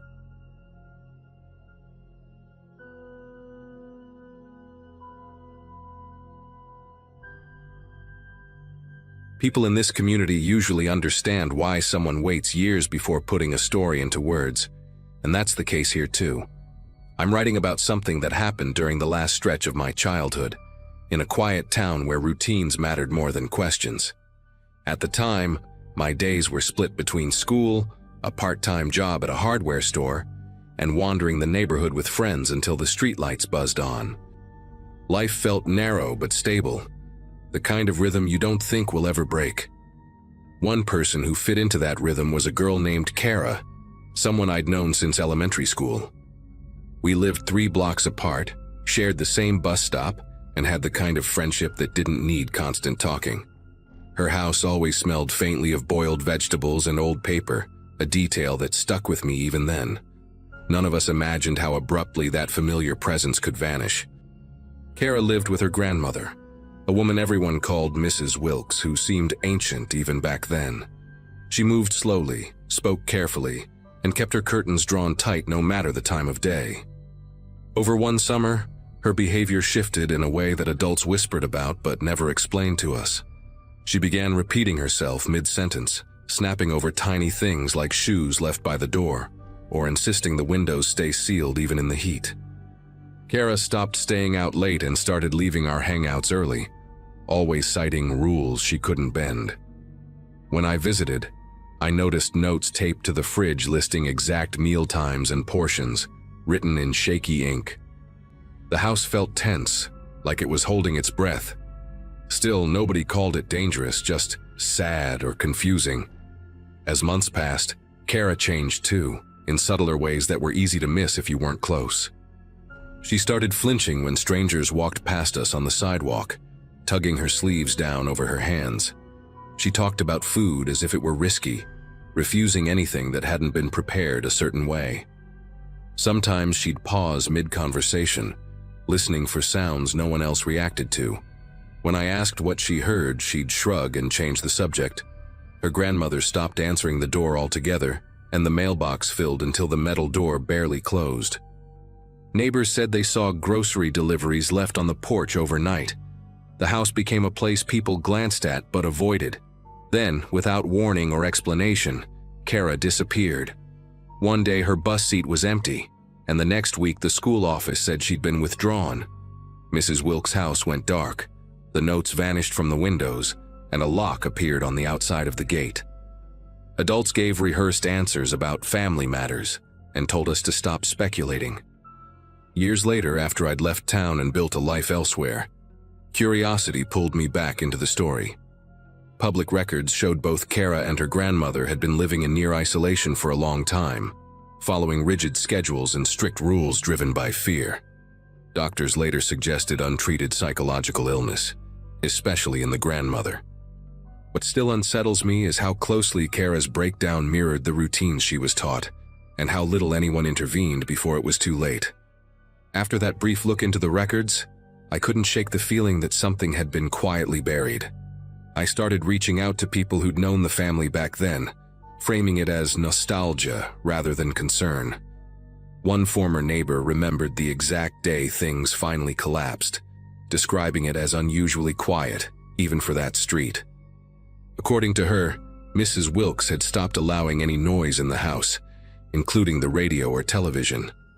Kara had been pulled out of school weeks earlier and was rarely seen outside.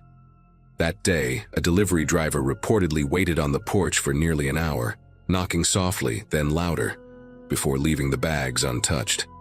No one saw movement behind the curtains. The silence bothered people more than shouting ever would have. I tracked down a retired social worker who had briefly reviewed the case years after the disappearance. She spoke carefully, choosing words like she was still being recorded. She explained that the grandmother had developed severe paranoia, centered around contamination and outside influence. Her routines weren't just habits but protective rituals, enforced with absolute authority. Kara's role shifted from child to participant, then to enforcer, mirroring behaviors that kept them safe. The records noted that Kara resisted at first, sneaking food or lingering at windows. Over time, those acts stopped. The social worker said this kind of psychological entanglement was rare but devastating, especially without intervention. What disturbed me most was learning how that final day unfolded. Emergency services were called by a neighbor after a smell-raised concern, something sour and unmistakably wrong. Inside, they found Mrs. Wilkes unresponsive, her body already cold. Kara was still alive, sitting at the kitchen table, following the schedule taped to the wall. She hadn't eaten since the previous evening because the next mealtime hadn't arrived yet. She didn't cry or speak when help arrived, only asked whether the house would be sealed again afterward. The responders noted her calm as unsettling, like someone waiting for permission to exist. Kara was taken away that day and placed into long-term care, though details about where she went were limited. Her grandmother's death was ruled natural, but the circumstances raised concerns that never led to charges. The house was sold, cleaned, and repainted, erasing visible traces of what happened inside. Still, whenever I think back to that single day, it feels like a quiet ending to a long, invisible disaster. A child learned fear as routine, obedience as safety, and isolation as love. Even now, I wonder how different things might have been if someone had knocked harder, asked more questions, or refused to look away. What followed was a kind of quiet aftermath that didn't make headlines or inspire town meetings. Kara became a topic people referenced vaguely, as if details might summon something unpleasant back into the room. I learned she was evaluated extensively and diagnosed with severe anxiety shaped by prolonged psychological control. Professionals believed she could improve, but only with long-term care and strict boundaries separating her from the patterns she'd learned. The grandmother's influence was described as pervasive, not malicious in a simple sense, but consuming. Fear had structured every hour of that house. When authorities removed Kara, they also removed the framework she understood as survival. Recovery, I was told, meant rebuilding her sense of time, choice, and trust from the ground up. I drove past the old house once after learning all this, mostly out of a need to see it with my own eyes. The curtains were open now, and someone had planted flowers along the fence line. From the outside, it looked ordinary, almost inviting. Standing there, I tried to reconcile that image with the lists on the fridge, the locked gate, the silence stretching day after day. It struck me how easily suffering can blend into a neighborhood without triggering alarms. Nobody thought to question the rules inside that home, because they were labeled as personal, private, and therefore untouchable. That realization stayed with me longer than the story itself. I sometimes think about Kara sitting at that kitchen table, following instructions that no longer protected anyone. The image isn't dramatic, just deeply sad. A child trained to obey fear until it replaced instinct. Medical explanations help, but they don't erase the feeling that something human failed long before professionals were called. The systems designed to notice patterns didn't notice hers. Friends like me didn't recognize the warning signs for what they were. We accepted oddness as character, control as care, and silence as normal. Those small allowances accumulated into years of isolation. Sharing this now isn't about reopening wounds or assigning blame. It's about acknowledging how quietly damage can spread when routines harden into law and love becomes conditional. Kara survived, and that matters, even if her life took a path none of us imagined. The house moved on, the town moved on, and most people forgot. I didn't, and I probably never will. Some stories don't end with answers, only with the knowledge that attention, when delayed, can change everything. That's the part I carry with me, and the reason I finally wrote this down.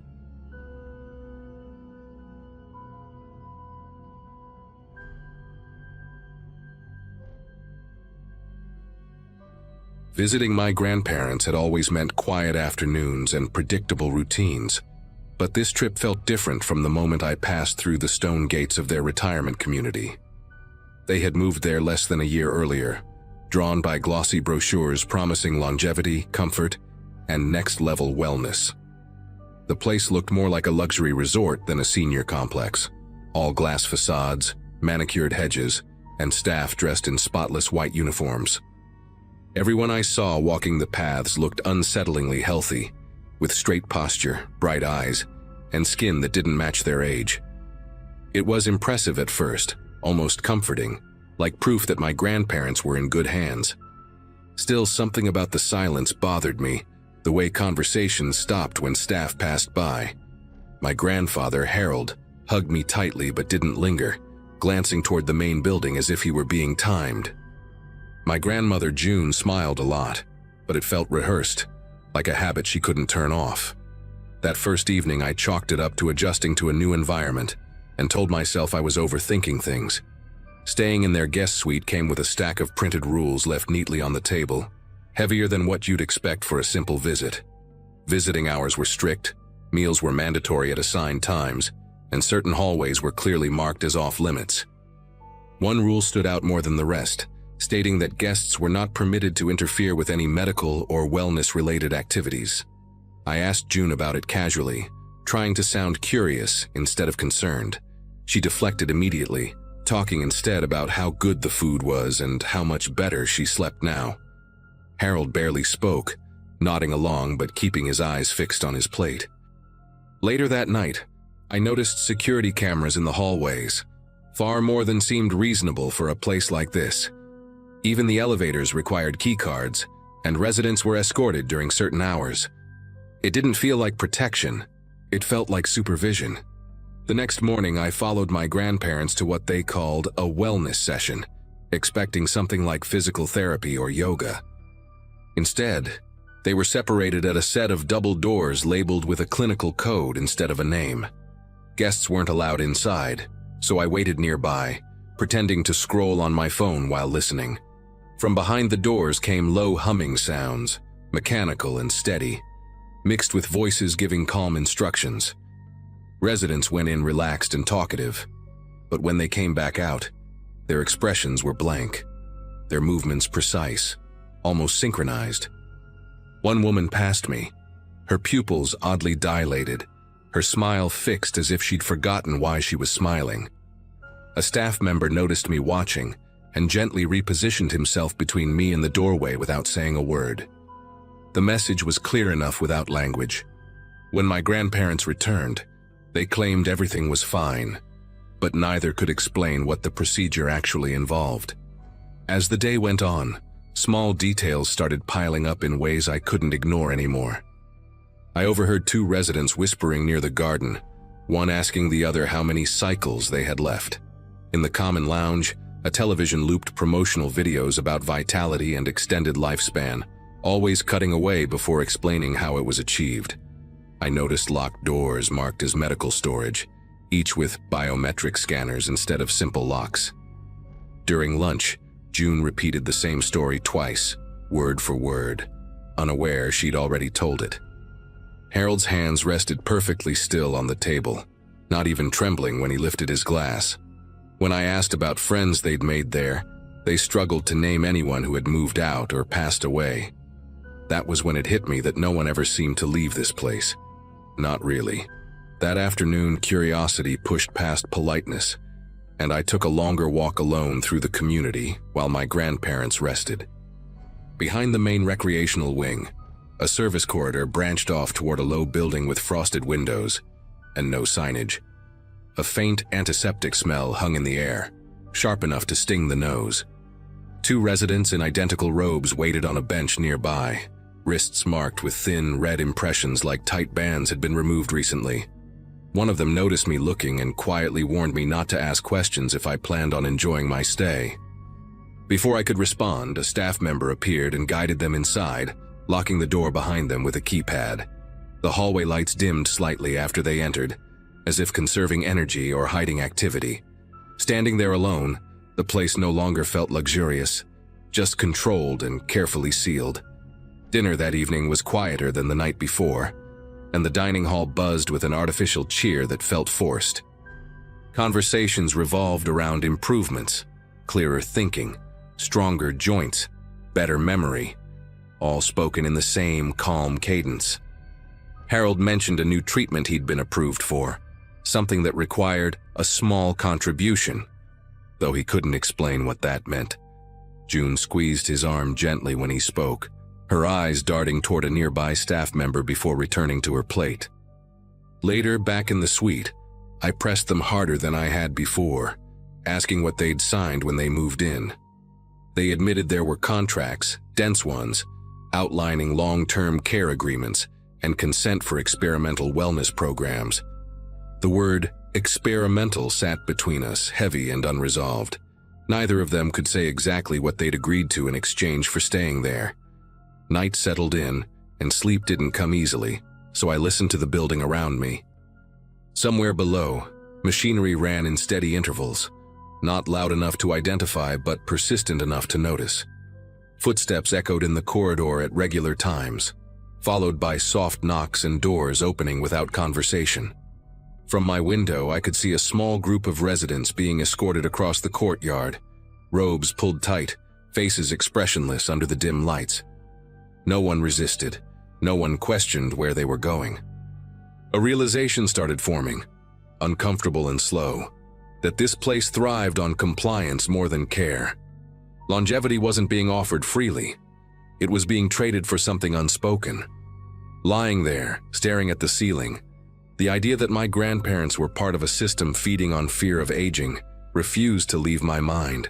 By morning, resolve replaced hesitation, and I confronted a staff supervisor in the lobby, asking directly what these procedures involved. The response was smooth and rehearsed, full of vague language about regenerative therapies and cognitive preservation. When I mentioned residents not remembering basic details or repeating themselves, her tone shifted just slightly, enough to notice. She reminded me that participation was voluntary and that extended life required commitment and sacrifice. That word again, sacrifice, echoed louder than anything else she said. When I returned to the suite, Harold and June were already dressed, ready for another session they hadn't told me about. They insisted I should enjoy the amenities while I could, speaking as if time there was limited for visitors like me. Watching them walk away with their assigned escort, the distance between suspicion and certainty finally closed. I couldn't let it end there, so I made one last attempt to reach them before leaving, catching Harold alone near the garden just before lunch. Up close, the changes were impossible to ignore, not dramatic but deeply wrong in subtle ways. His gaze lingered a second too long before recognizing me, and his voice carried a flat steadiness that didn't belong to him. He talked about how aging was a choice people made when they stopped investing in themselves, repeating phrases I'd heard in the promotional videos. When I asked if he was happy, he paused, searching for the word like it had slipped out of reach.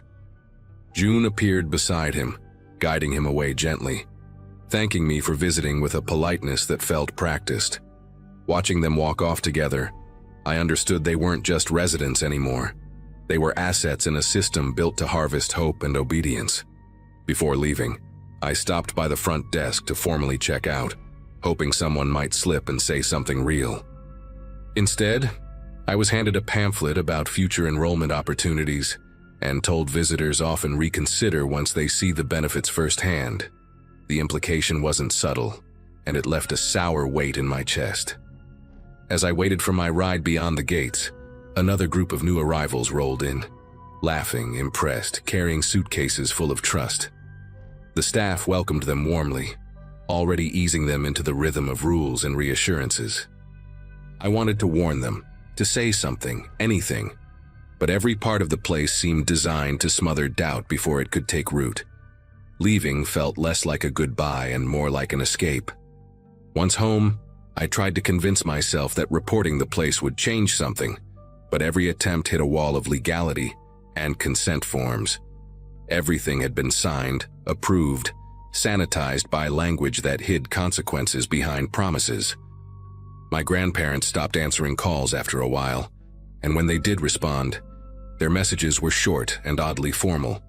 They spoke about progress, clarity, commitment, words that sounded less like them each time.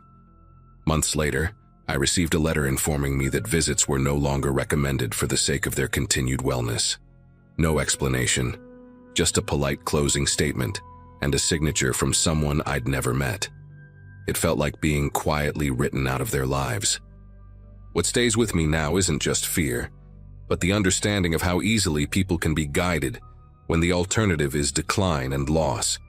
That community never needed chains or threats, only the promise of more time and the subtle erosion of choice.